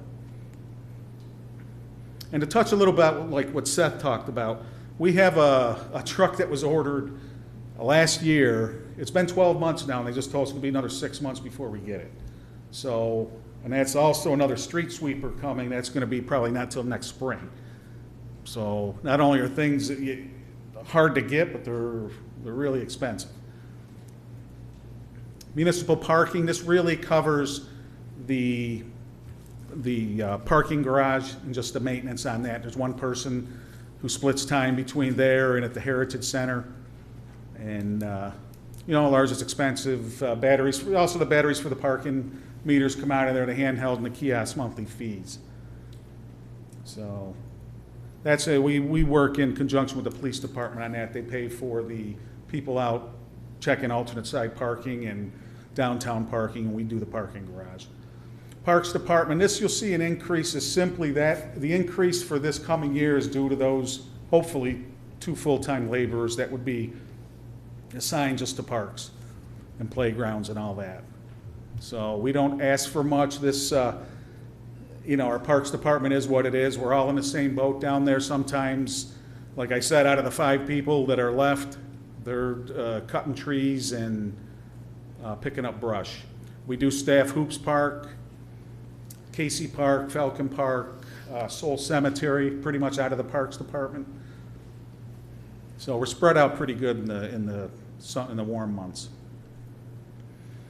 Casey Park right here, everyone knows the importance of Casey Park in the community. You know, it's been around now for, jeepers, 50 years. We have one of the few 50-meter outdoor pools left. We, you know, brand new playground. Once again, thanks to the planning department, Renee and Tiffany, for always including our playgrounds when they can in their neighborhood work. So, and this too is exciting with the new skateboard park going in. So all the courts have been resurfaced. The softball fields have new material. So the park is looking good. Unfortunately, it's such an open 45-acre park, it's hard to really stay on top of the maintenance because there's like 6 different ways you can get in there. So it's not like we can just close the gates and then show up in the morning. So every day during the summer, the first hour, hour and a half is really police the area and see what happened from the previous night. Hopefully nothing. So this increase is just, you'll see with Public Works, it's the correct staff allocation, because sometimes we have, depending on who we have at different places, sometimes they're more senior people with a higher salary, sometimes they're newer people with less. So largest expense is chlorine, the YMCA Summer Aquatics Program. Now we have talked about, which really isn't included in this budget, is some programming in the parks and playgrounds this summer.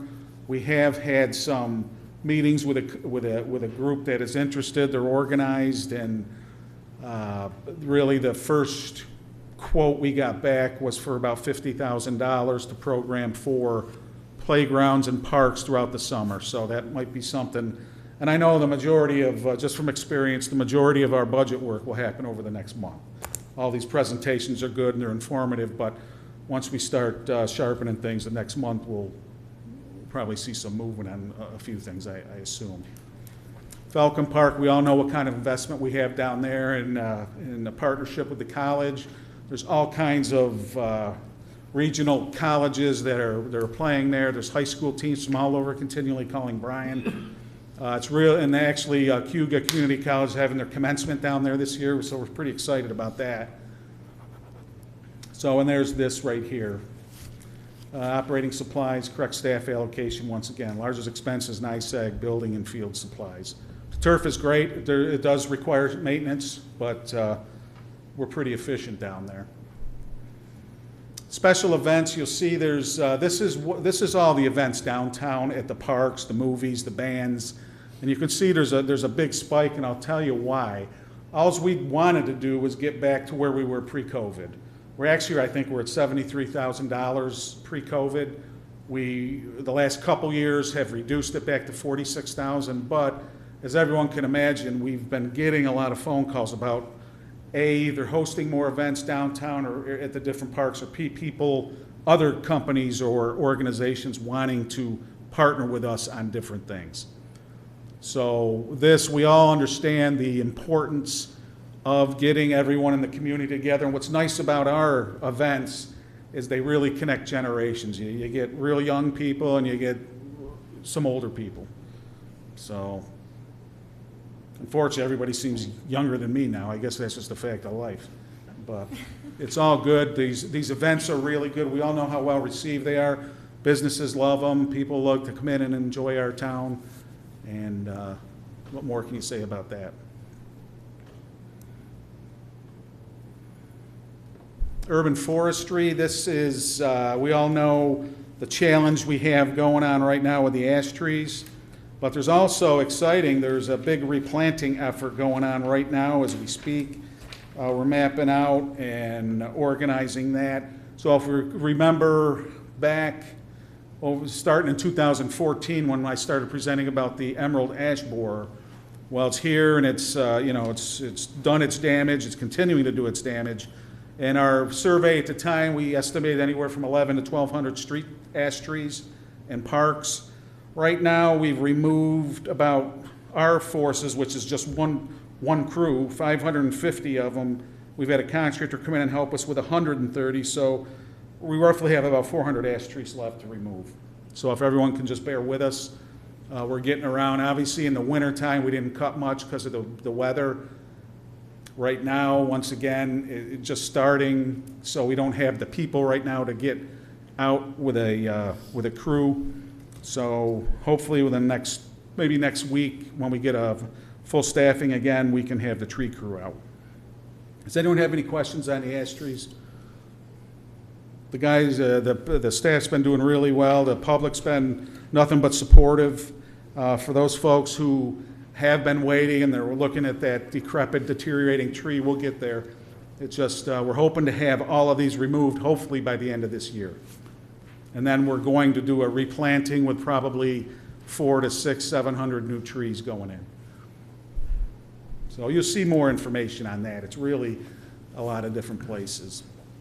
Cemetery, for those who aren't aware, we own and operate Seoul Cemetery out Franklin Street Road. This right here, we just experienced a decrease. It's simply because of retirement. We had a person retire, so the new I say new, we assigned it to him last year, did just an amazing job.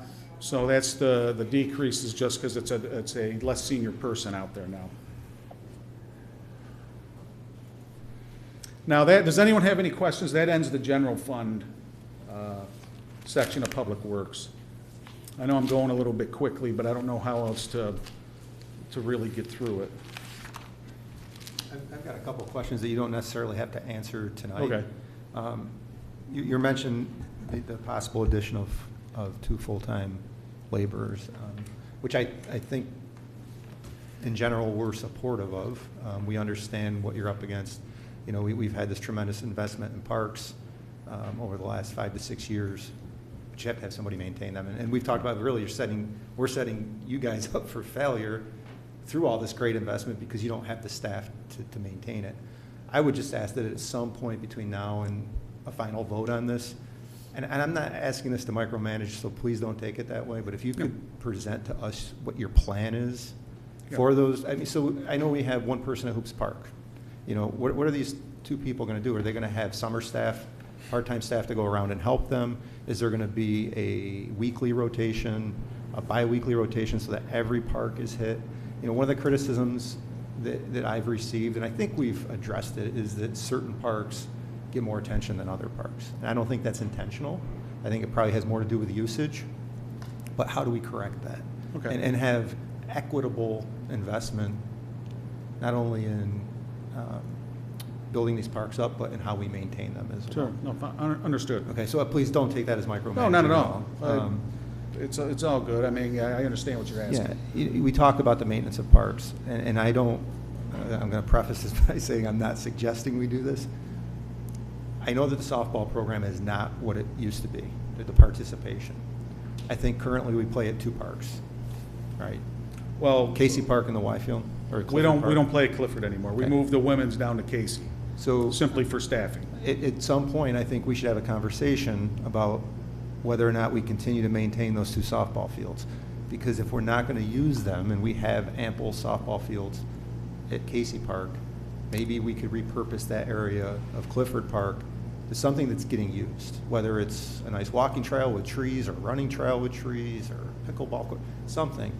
But the world has changed. You know, we all remember what softball used to be in this city. Not everybody plays softball anymore. If they were being used, I'd be 100% supportive of keeping them and maintaining them. But if they're not being used, and we don't have to make that decision this year, we can I can just picture in my head, though, what they're going to look like in a couple of years if they're not being used. Right. So that's a concern I have. Again, we don't have to answer it tonight. You mentioned the increased usage at Falcon Park. I think there's a scheduling software that's used for that. Right. Is there a way for you to at some point just kind of give us an update on how often it's being used? Sure. And how much we're collecting on that? Yep. And you mentioned trees.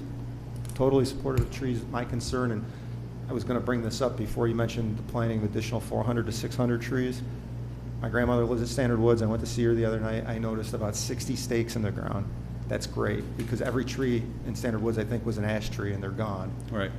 What's the plan to water those and to make sure those trees survive to next year? Because I can tell you from running, trees that are planted every year, not all of them survive, and I think a lot of it has to do with they're planted in front of places that they're not committed to watering them.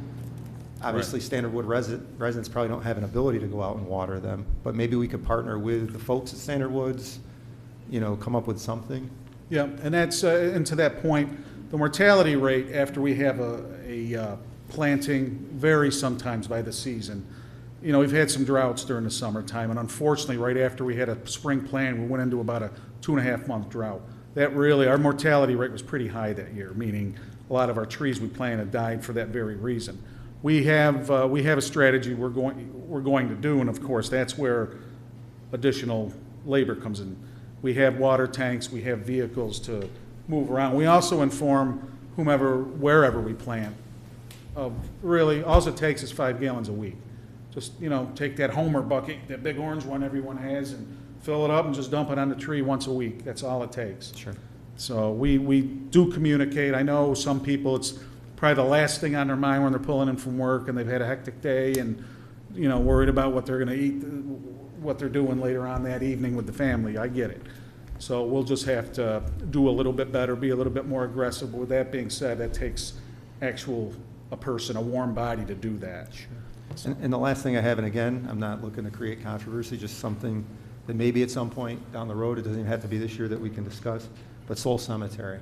In my mind, Seoul Cemetery is one of those things from days gone by that the city inherited. Whether it was a baseball team, a radio tower, that we really shouldn't be in the business of even having. It costs us $80,000. It used to cost us $92,000 a year. Has there ever been any conversation about maybe approaching St. Joe's or Fort Hill to see if they're interested in taking that over? Then we could take that person and put them where you really need them, and that's on the street, and doing work throughout the city. It has been several years, but I have approached both St. Joseph's and Fort Hill over the years. And unfortunately, neither is interested in a small rural cemetery, because really that's what Seoul Cemetery is. Back when it was, given to the city back in the early 1900s, I really don't know why the city accepted it at the time, because it's outside the city limits, So I don't know, but it's been ours ever since, and it is what it is. I mean, it's a challenge for us. Sure. Because it takes all of 2 people to, weed eat around headstones, to mow around headstones, to make sure the water's on for people, because people take this seriously. Sure. I mean, as we should and they should. They show up to water the family plants, and if there's no water available, it's an issue. Sure. And we are a small rural cemetery, and I'll tell you, Jimmy did a great job. Jimmy Bushman for years out there. He's recently retired. Justin Smith is out there, and you couldn't ask for, just more elegant people to deal with the public on our end. Sure. We're lucky to have who we have in Public Works, to be perfectly honest. And it's not easy working at a cemetery, because you're dealing with a range of emotions. And, we've had Jimmy and now Justin being able to really give the public what they need. That's the positive. Negative is it's all the way out there. Sure. Okay. Thank you. Yep.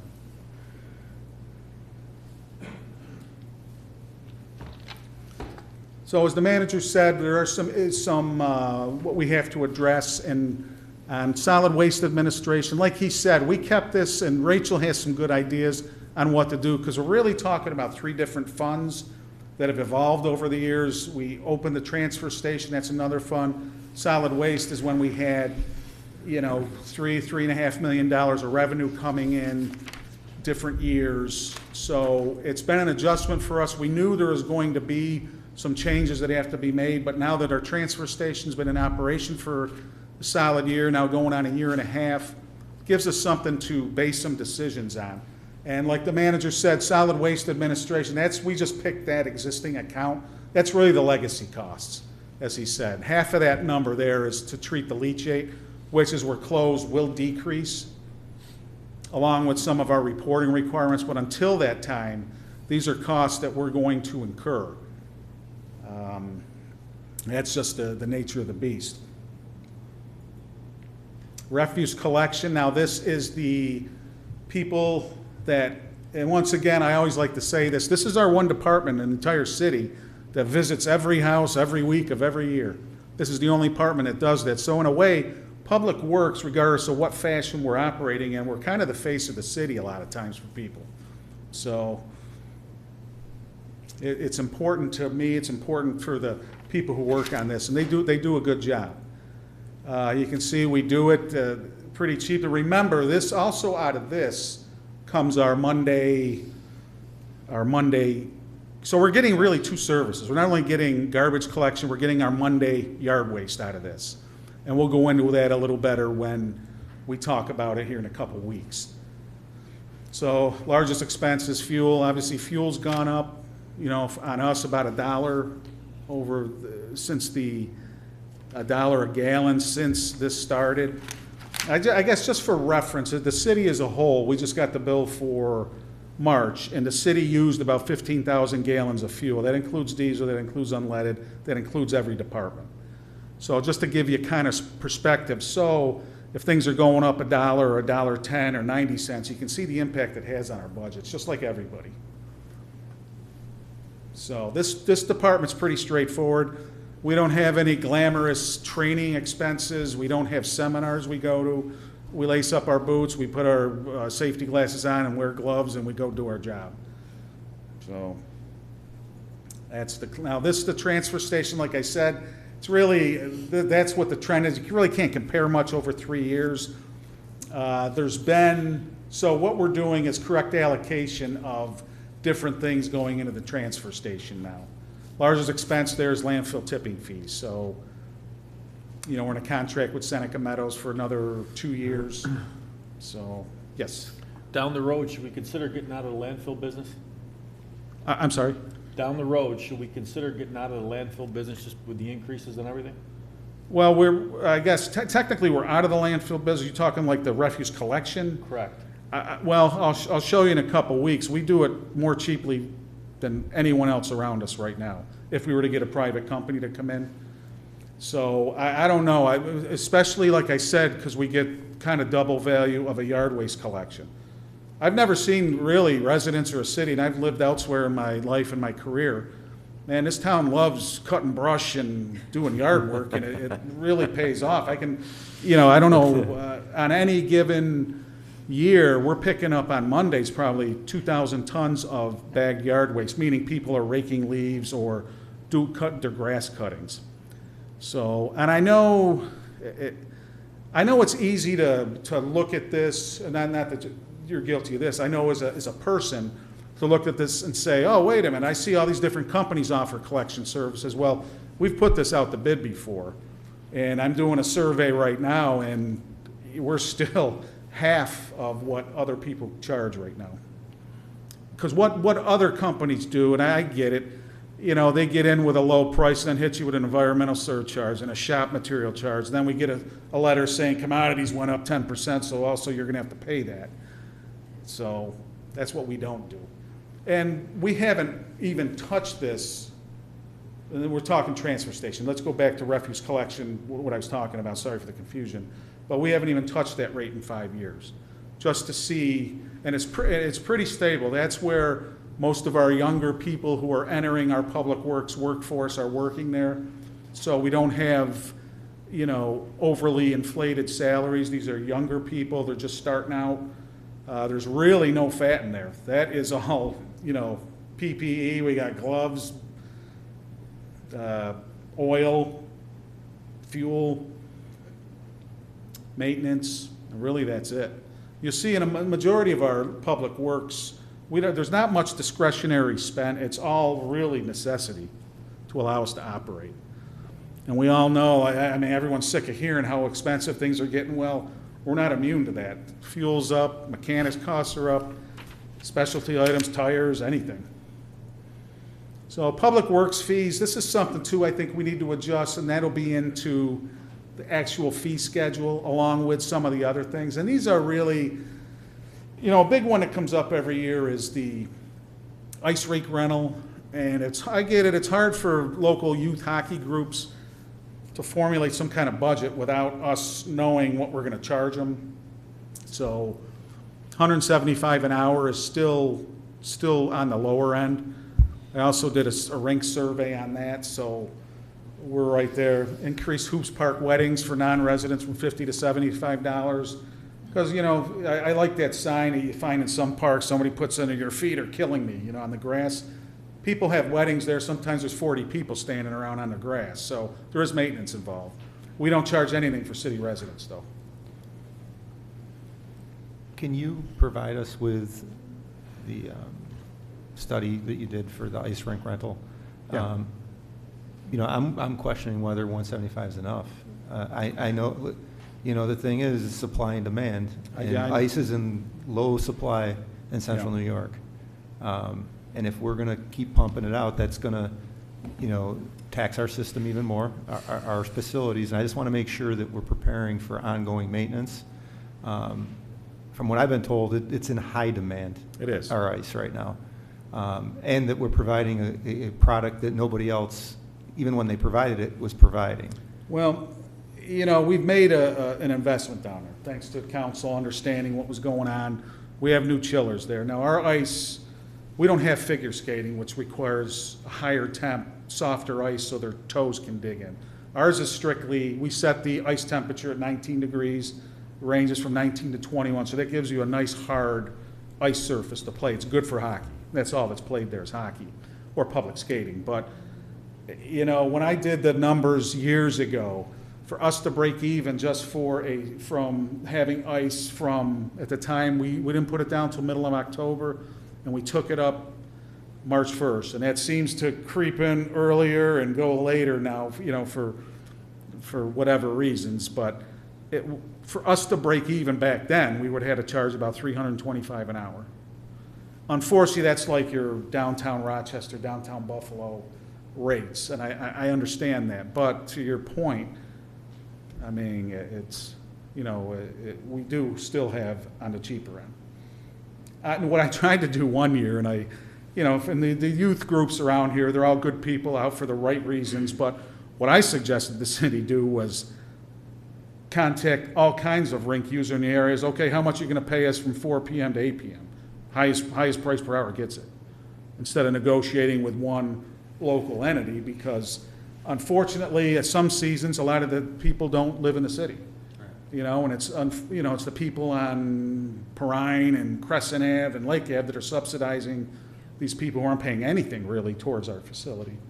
So there's different ways you can go with that. We can go into that in a little more depth on when we come up again for some of our fees. Yeah, I'm just curious if you've taken the time to see what other people are charging. Oh, yeah. Then I'm just curious to see what it is before I make a decision on a rate fee. The other thing Okay. I'll ask is about Hoops Park. I mean, do you think $75 is enough to cover our cost to have people who aren't contributing to the tax base come here and run a facility? I would say yes, because the majority of the time, if it's on the bandstand, we're not even there. Okay. And they just come and get married, and we block it out for an hour time, and then they leave. We have had a few issues, though, with people camping out there, and all of a sudden you get a phone call, hey, there was a tent there this weekend, and we address that when that happens. Okay. So there are some issues, but I think we should continue to go up if you want to say that, because everyone understands how beautiful Hoops Park is. And how did you come up with the $250 to $450 for the day for softball field rental? Because there's really, it doesn't happen that often, but simply because of the duress we get put under when somebody's renting both fields. And there's a lot of money being moved around, and nothing comes our way. You know what I mean? Sure. Right, so what you're saying is these folks who are having tournaments are charging money to play in those tournaments, but they're getting the field on the cheap. Right, for $250, and they could charge $70 a person, again, all of a sudden they have 100 people, you know? Okay, thank So, you. just to, you know, recoup our costs. It does, you know, and then, again, when these tournaments are going on, we have to field the calls, the vulgarities, you know, somebody threw their glove, almost hit me, I was walking on the trail, and there's softballs flying everywhere, so there's issues, you know. Once again, it's one of the beauties of Casey Park. It's so big and rural and, you know, rambling, but it's also one of the challenges for us because it's very hard to maintain. More stuff, same with Clifford, we can talk about that. Showmobile rental, you know, I think we need to go up on that, because sometimes when somebody fills out the form, the site's not like what they filled out at all. You know, we either have to run and get something to make it work, and we always come through for people, but, you know, there is a cost to it. And usually, if there's an event, people are charging people at that event. So, and it comes down to, I mean, it's, once again, not everyone has a showmobile. It costs us a lot of money. And softball teams, I think right now the softball registration is due tomorrow. And, you know, we used to have upwards of 200 teams, and for various reasons. I mean, everyone's so overscheduled now.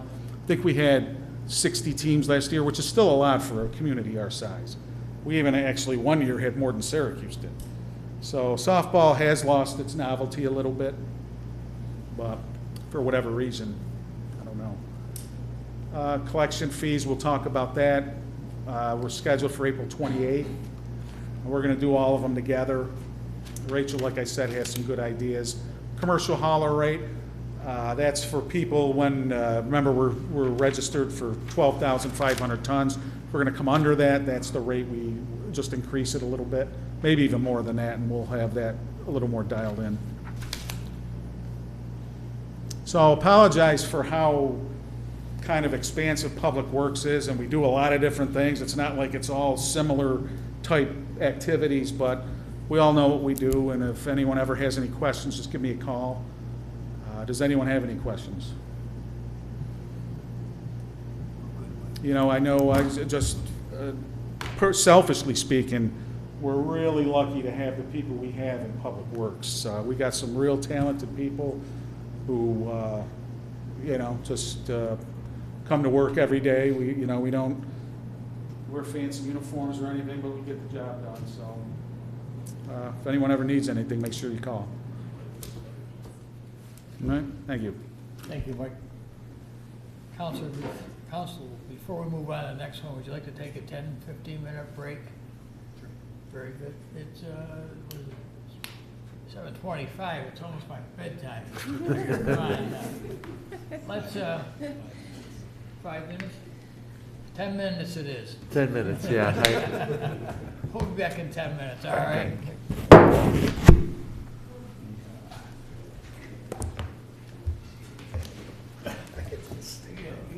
I'm older than the first time. Oh, my goodness. I'm just touching. Go under the table. No, I just got to. It's been a heck of a week. Wow. Oh, hi, Tom.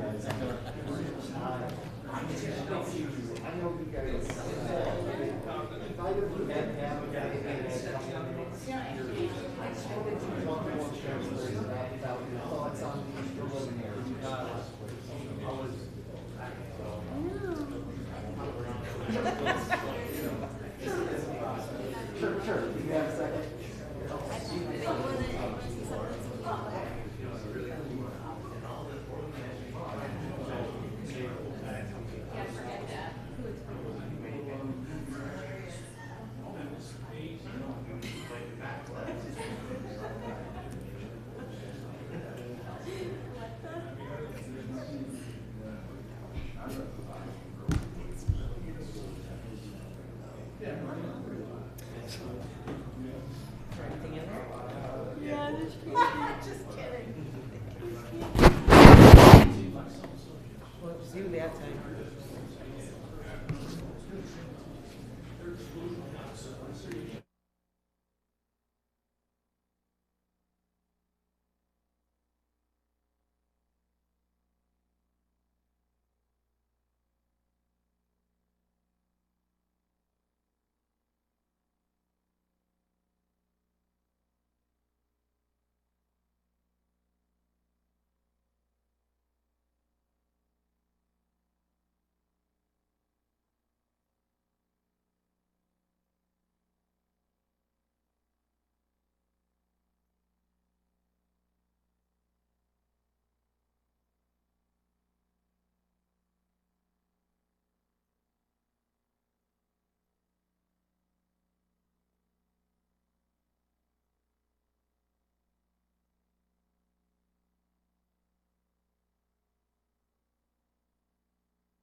Councilor Kent, ready?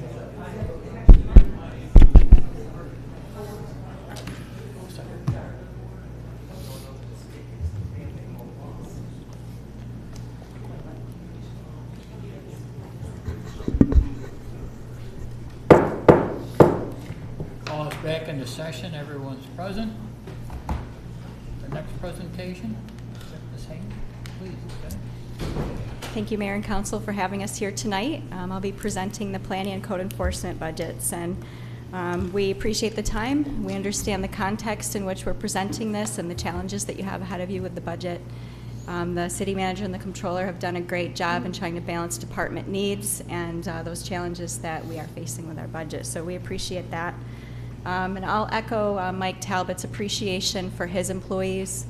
A big thank you to planning and code enforcement employees for the excellent work that they do for our customers every day. Big shout out to Steve Selvik, our deputy director, who always helps me with this presentation, and appreciate that. And also to Brian Hicks, our senior code enforcement officer, who's here with me tonight and who does a great job supervising the code enforcement office. So just quick about what we do. Planning and zoning on the physical planning side. A lot of the development process happens before the formal applications come. Lots of meetings with people ahead of time, explaining our zoning ordinance, explaining the requirements for development. Steve and Brian do a lot of that with folks ahead of their formal applications to the planning board or the zoning board. We staff 3 boards, and I guess I forgot one when I put it up there. Planning Board, Historic Resources Review Board, and the Public Art Commission, who just met last night and approved a really cool project, the BIDS DRI streetlight signage project. So I forwarded you an email right before your meeting started about that. We also do environmental compliance technical assistance, anything related to State Environmental Quality Review Act or SEEKR, like the resolution you passed tonight. We have that expertise in our office. We're involved in lots of special projects, different grants. We have a lot of experience and expertise in grant writing and administration. Project management, our public safety building project. Steve managed that project as that was being built, and we are currently managing the State Street Plaza project. Renee Jensen is doing that. Also, another kind of special project we're involved in, or a couple special projects, is related to ARPA. We are partnering with the Cayuga Economic Development Agency with the small business recovery program that the city manager talked about in his report. And we also will be in charge of rolling out the $1.25 million in nonprofit and human services funding, and we're hoping to get that rolling within the next couple of weeks here. You all know the Community Development Block Grant is managed out of our office. We do a lot of work there, managing projects, delivering programs.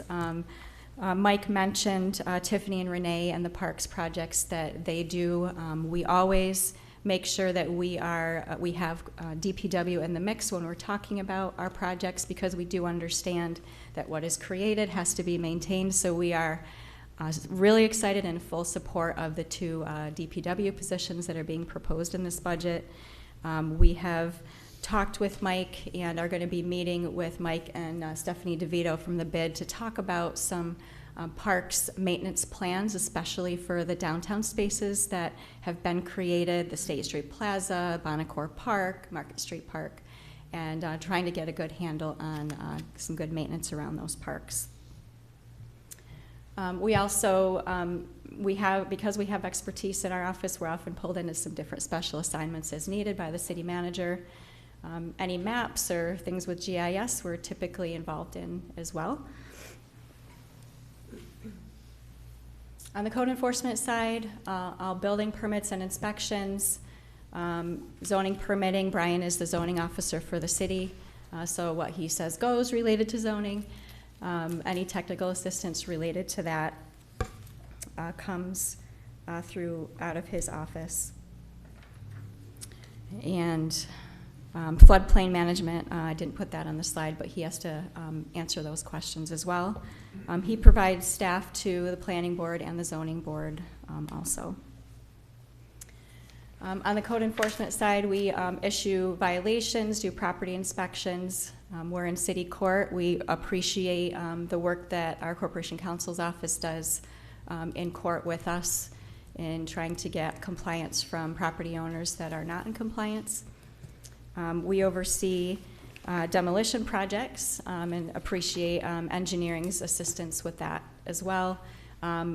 Two of the most notable demolitions that we did the past fiscal year was the Wall Street Church and the former Auburn cement buildings. And then, of course, grass, trash, and snow removal, our popular code enforcement crew. We love to highlight them and the great work that they do. As you know, when complaints come in and people are not maintaining their properties, we have a program in place where we have a two-man crew that goes and removes the grass or trash and snow, and then we bill the property owners for that work. And that is a self-sustaining program, and I'll talk a little bit about that in a minute. Who do we serve? Lots of different people are our customers, city residents, of course. I mentioned we talk with a lot of developers and applicants that are going through site plan process or subdivision processes. We work a lot with businesses. Councilor Giannettino mentioned Terrapin as we were involved in those discussions as they were making their decisions. Board members, the city council, state and federal agencies, and other city departments we work a lot with. Just really quick, we're a little guy compared to a couple of the departments. Our operating budget from this past year, we are about 70% in expenditures, which is just about perfect at the point in the fiscal year that we are, about 3/4 through. We are proposing to maintain our staff level in the planning office, and it's just a slight decrease, 0.6%, which is right about level. So no changes in the planning office. And just a quick note, we are going to be bringing $90,000 in revenue towards our salaries as reimbursement for the CDBG program work that we do. We are also tracking our Arpa time, and I don't know if there will be an opportunity for us to get reimbursed for the time that we will be delivering Arpa programs. So even just for informational purposes so that you'll be able to know how much time it took for us to deliver those programs.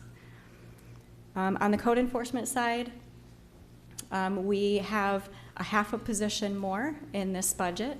That is related to the Municipal Solid Waste Recycling Enforcement Officer position, and that is a mouthful of a title. Really important work. Mike mentioned it as part of his presentation. That is a shared position between DPW and code enforcement that we've put in place. It's really proving, and we knew it would be, a more efficient way to review properties. This employee drives the trash routes every day.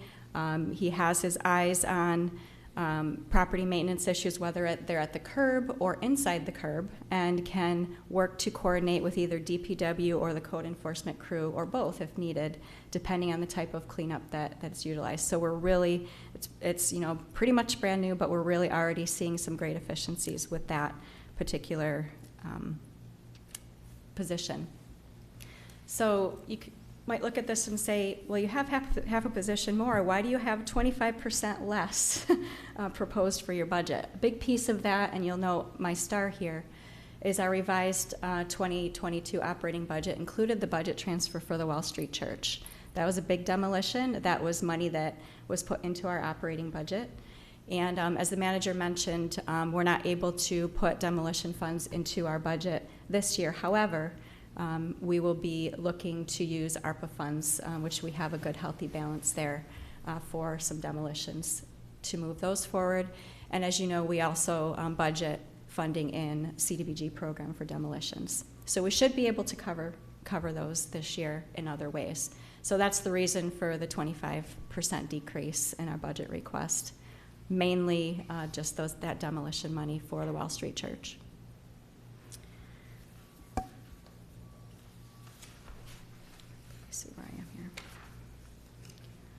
So that is, I'll leave it at that and ask if there's any questions. We are excited about continuing to do our work. I will also mention, the manager had mentioned we had vehicles in our budget. He and the controller have identified other sources of funding to accommodate our needs there. You saw in the capital improvement program presentation, there's a couple of vehicles there. And we are going to be also the grateful recipients of some gently used police vehicles that are coming our way as well. Jenny, when you said gently used, you don't mean the police weren't doing their job. No, they just take good care of things. So, and actually, I'll tell you, I just got the estimates for repairs on those. I'm really very excited about that because typically we have some major repairs in order to bring those cars on. It's only a few $100s to get them ship shape and able to use for our department. So, very good. Thanks, Chief.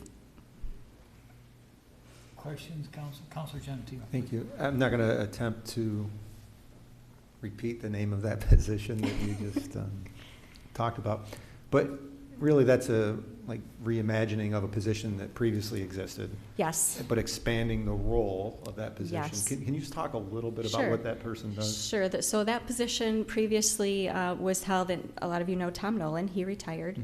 Mm-hmm. That position was part-time, and his job was to drive the routes and look for anything that was a violation of the curb, bulk items, things like that. He would tag them and work to get those removed either by the property owner or go have the city remove them and bill the property owner if that was the case. And I'll credit, our code enforcement office, specifically Gino Franzek, for coming up with the thought and opportunity about expanding that position, because that person is driving the route every single day.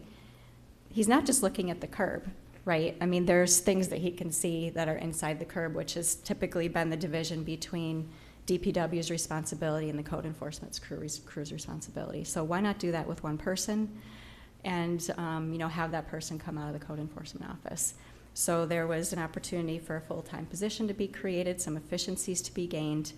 And what that person is also now doing is supervising the property cleanup crew, which frees up our code enforcement officers to do other things like they're supposed to be doing. So there's been lots of good, and it's still new, and we're still working out the kinks and all of that, but it's working very well. And what I'll also mention that I meant to mention as part of the code enforcement budget is that the crew. Hi. The crew, because they are now supervised by a 40-hour employee, is now going to be moved to 40 hours. So that allows us another 5 hours a week to do more work. So we're really excited about that opportunity as well. Thank you. Brian, did you have anything? Anything to add? Okay. Any questions for Brian either? I love to get him up here and answer any questions if you have any for him. Thank you, Jen. Great, thank you. Thank you. Mr. Lupian.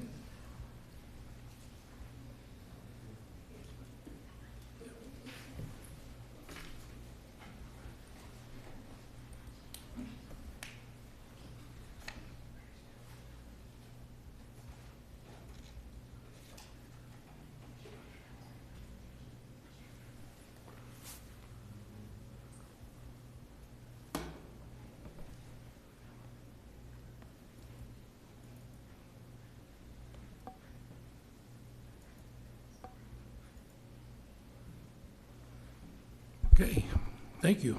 It's hard to follow up all those. I'm going to try to keep it shorter. Okay, basically the engineering department provides all kinds of services to the public and other city departments. That's why they call us engineering services.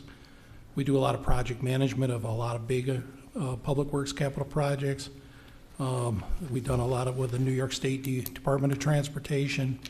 For example, we just finished up that South Street reconstruction project. We did the North Street Bridge. Before that, we did the North Division Street Bridge. We done the Schwartz Culvert, McIntosh Culvert, previous ones.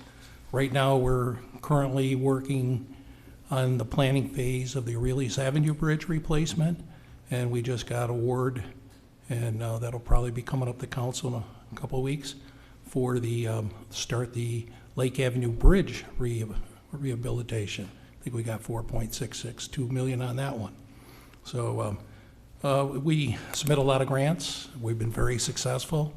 That's great because a lot of times we get 95% funding, 80% federal, 15 state, and the city kicks in 5, plus anything that's non-eligible. So usually 10, 12 cents on a dollar, we get the job done. We can do 8 of those capital projects for usually the price of 1. So we've been really good with that. Mr. Lupin, I'd like to ask a question, and I don't want to interrupt your train of thought. With the Lake Ave Bridge reconstruction or rehabilitation, yes. Yeah. Excuse me, is that going to be shut down completely at any given time, or are you Well, going to try to keep it open? We were very fortunate the last time we did a rehabilitation. We put a special beam down the center of it, so we should be able to do half of the bridge deck, then go back and do the other half of the bridge deck. Because as you know, there's no bridge between Hunter's Diner and then all the way up to White Bridge Road, so that bridge is very, very important. So we're hoping to be able to do the deck in 2 different phases. Thank you. Let's see what else. A lot of times too is that we do the annual road program. That's a big program that we do. We do that from start to finish. We design it and go out to contract, we inspect it. We do it with whatever money is available. We've been trying to do the right procedure at the right time, so we do a lot of crack sealing, we do microsurfacing, we do mill and fill, and then we try to take advantage of any grant money to do the larger, reconstruction projects or replacement. So, and I think we do a very good job at that. Scott McIntyre and George Wethy work on that all the time. We also, assist a lot of these other departments get money, and then a lot of times we help administer to the program. We make all the payments. We work with the consultants and try to get the jobs done. What do you call it? Like with the water department, they got we had 2 big programs 2 years in a row, and we did a lot of the inspection work with the consultants, got it done. We're there. Then we'll go out afterwards, do a GIS, make sure we get all those locations, and so they can get them on the maps. We assist with all of that mapping with that we're doing for the water fund, the sewer fund, whether it's doing the fire hydrants or whatever else. We try to improve that every year, another layer.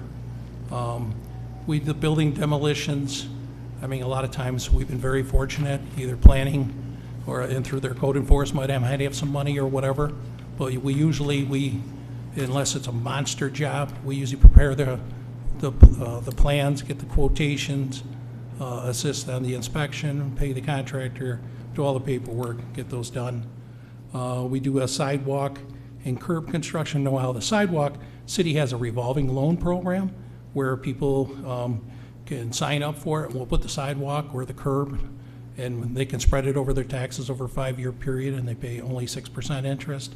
We do all the work and arrange everything for them, and it's a nice service that we provide. And all kinds of other projects, whether it's a park and garage, we help administer that. We work with the consultants and all that. Okay.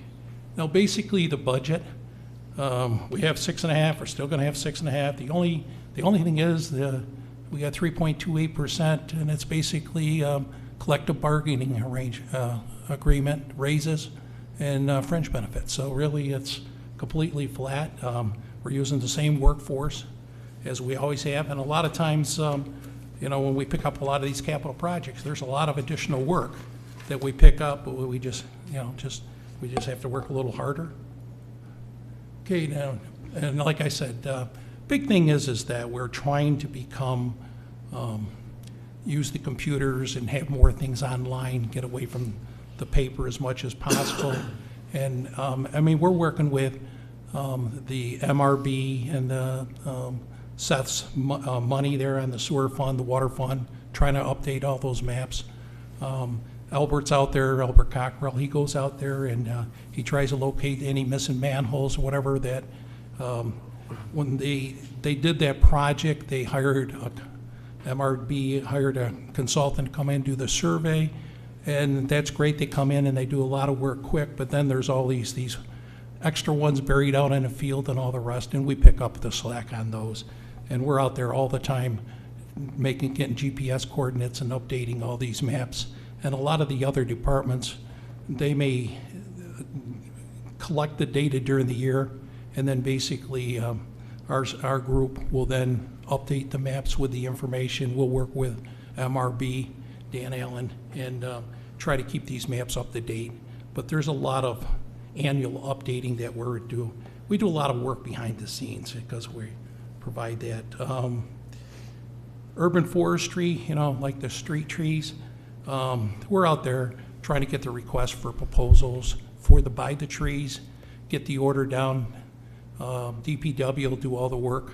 I mean, they're actually cutting the trees and that, and we're working with Walt Aikman a lot with Earth Heritage. He's doing, we wrote up the grants for roughly, I think it was like 29,000 on one and 30,000 to do a tree inventory for the entire city, and then a management plan. And now we've got a group that we're doing that's asking some concerned private people, residents of Auburn, to look at our forest management plan, give us their input. We'll meet probably once a month for about 4 or 5 months before we get the final report done. We're coordinating that with Walt Aikman on that. And now it's just, there's a lot of work we do. And like I say, our biggest thing is engineering services. We're always up there. But we try to, on a lot of these projects, people get the money and then somebody's got to implement them.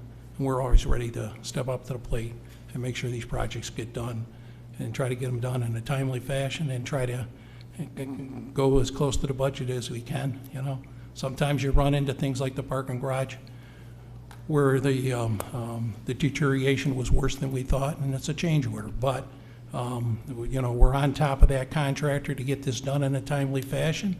We're shooting for June 10th, but by the end of June, we want to make sure that that garage is done so we don't interfere with any of the downtown events coming up.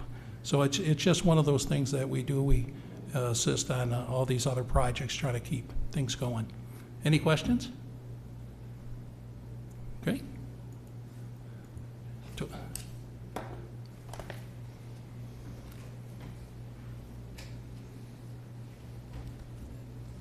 Thank you, Mr. Lupian. City Clerk budget, Mr. Mason, please.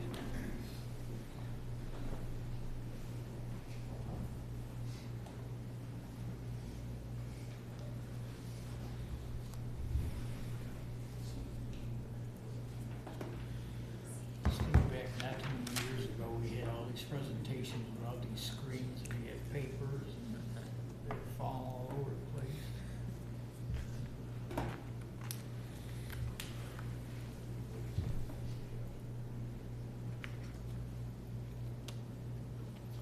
So we'll be able to make this one pretty quick, fortunately, with the late hour. But I do want to follow kind of the pattern that other department heads have been using tonight and talk a little bit about what the city clerk's office does. What the city clerk does remains a constant mystery for the mayor and the council and members of the staff, but we do have 2 staff people in the office, the deputy city clerk and our senior clerk in the office, that are vital to the program and to the city. And the city clerk's office has the vital statistics, which is the birth certificates, the death certificates, and the marriage records. And that takes up pretty much 2/3 of their work week every week. And that's serving not only residents of people that are living here in Auburn, but anybody at any point in time that was ever born in Auburn or had a family member that ever died in Auburn or was ever married in Auburn. When you need those vital statistics, oftentimes there's a very specific reason. You're probably under a deadline. You might be in another part of the country or even another part of the world.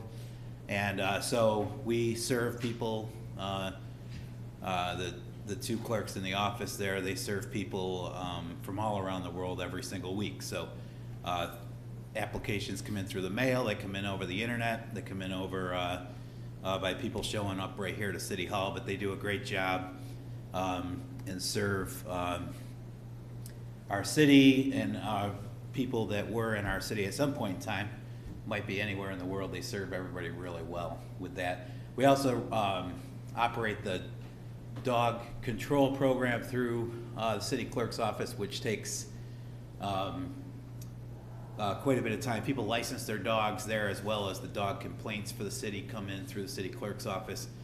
We communicate on a daily basis with the contractor out there, Finger Lakes Dog Control, that has the city's dog control program. So that's on any given day there can be quite a bit of activity going on with the dog program. And then a lot of general city licensing permits, things like that, other things, the accessible parking permits for the community. And we actually cover a geographical area that's slightly larger than the city of Auburn for the accessible parking permits. And you see people, you know, probably see a handful of people every day for the accessible parking permits, either the temporary ones or the permanent ones. And then, you know, some of the applications like the sidewalk cafe permits and solicitor permits and food truck permits, things, you know, a lot of miscellaneous things that the city does. Also, the Seoul Cemetery. We share the record-keeping part of Seoul Cemetery with Department of Public Works, and we're in communication with DPW on the administration of Seoul Cemetery plots. Every week there's activity with that as well. So that top line was supposed to be this year's budget, years 21-22. I forgot to change that, but so far this year the budget will look like it'll end within budget. Then there's next year's budget request.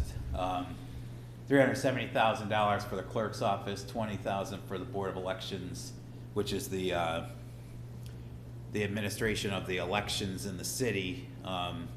That falls under the clerk's office. We help with coordinating with the County Board of Elections for when the early voting sites and the poll sites that'll be here in Auburn, and that's changing up a little bit this year. We're gonna have both Casey Park Rec Center and Clifford Park as the early voting sites this year, and then we're gonna have the new fire station on Seminary Street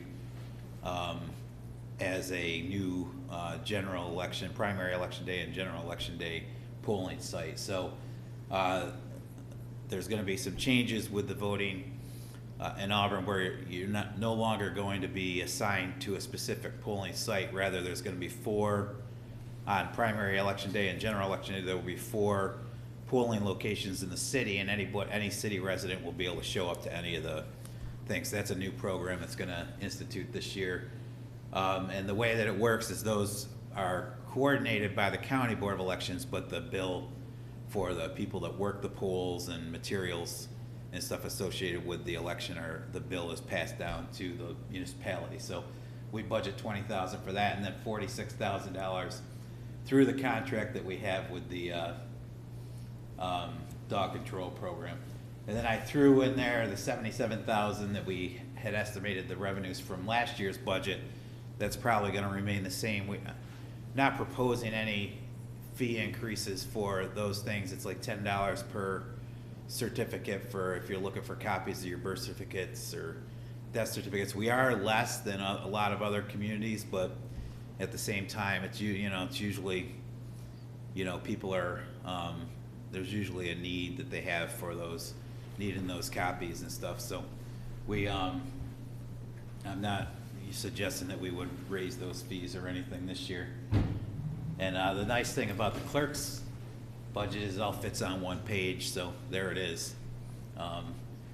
The increase, that $370,000 is almost $20,000 over last year's budget, and about half of that increase is the adjustment to the salaries and benefits schedule, as well as there's about $10,000 in there for the 440 line that Rachel, I had asked for more than that, but Rachel trimmed it back to that $67,700. That number there pays for a lot of the software and a lot of the web-based programs that the organization uses. So we pay for the city's website out of that line. We pay for the Granicus program out of that line. We pay for the live streaming program out of that line. We pay for the general code out of that line. So a lot of the things that are serving our city on a daily basis comes out of that budget line. And I know that I just got a bill or estimate for the next budget year for Granicus, and I noticed that went up a little bit for next year. So, so the $10,000 increase there is going to help to defray some of those costs, but then also help us because we take basic some of the public relations, communications, advertising that we have to do for the city on various programs throughout the course of the year. We take out of that budget line as well. So the increased amount there will help us with that. And that's about it. If I don't know if anybody has any questions, but thank you for your time. I know it's getting late, so.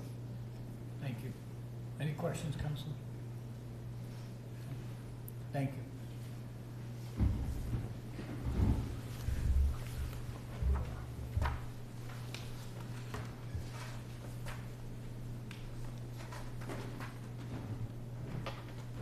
So, councilors, this is your turn. You know, I think next year for the budget, we listen to all the department heads. It's very interesting, but they're going to be required to sit the entire meeting, and then we're gonna have our chance. We'll get up at the board and make different gestures. So Jenny, you can pass it on. Mr. Lupien, you're still here.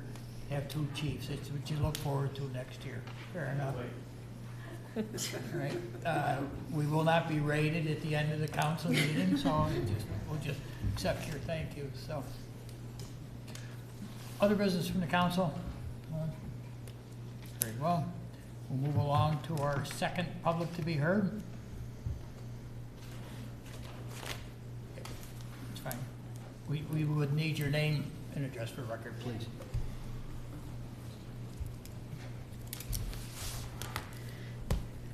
My name is Tanya Udall. I live at 106 Osborne, and I'd like to comment in regard to what Mr. Duggar said about the hay left behind on the city-owned lot at 108 Osborne. I know that you saw that as a sign of contempt or disrespect. However, that was not James's intent. The pallets were removed and the hay evenly scattered on the lot to be used in the garden as mulch at a later date. The hay was donated to James by Outlying Farms for the garden, and he intended to use it to prepare the soil for planting if the city was to grant him the lease that he had proposed previously. Once weather permitted, James had intended to till that portion of the lot, which is only currently weeds and dead pumpkin vines, not grass like Mr. Duggar suggested. The grass that does exist on that lot was planted and paid for by us and remains undisturbed. I know that things have not always been handled properly by James in your eyes, but the continued frustration of that lot being a blight and nuisance has created a level of frustration for us. This is our home. This is where we live. And outside my kitchen window, I can see the trash and the junk and the nonsense that happens on a daily basis. So it seems, Mr. Duggar, as frustrated as you are with the way that James has handled this situation, we are equally as frustrated with the city's lack of action Ma'am, I want to interrupt you one on second. this lot. You address your comments to the chair and the council, Okay, right? yeah. Please, thank you. So as frustrated as the council might be with how James handled the situation, we're equally as frustrated with the city's lack of action concerning 108 Osborne. Thank you. Thank you. You ready to go?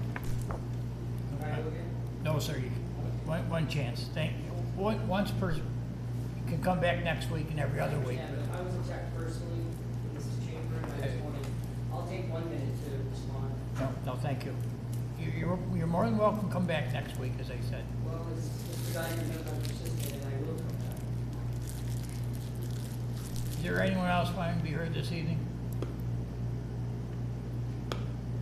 Very well. Do we have a request for executive session? Mayor, I realize it's late, but we still have some business to do. I have several items I emailed council earlier today that we need to discuss in executive session. 2 matters related to our ongoing collective bargaining discussions, 2 matters related to the sale or lease of real property, and 4 matters covered under attorney-client privilege.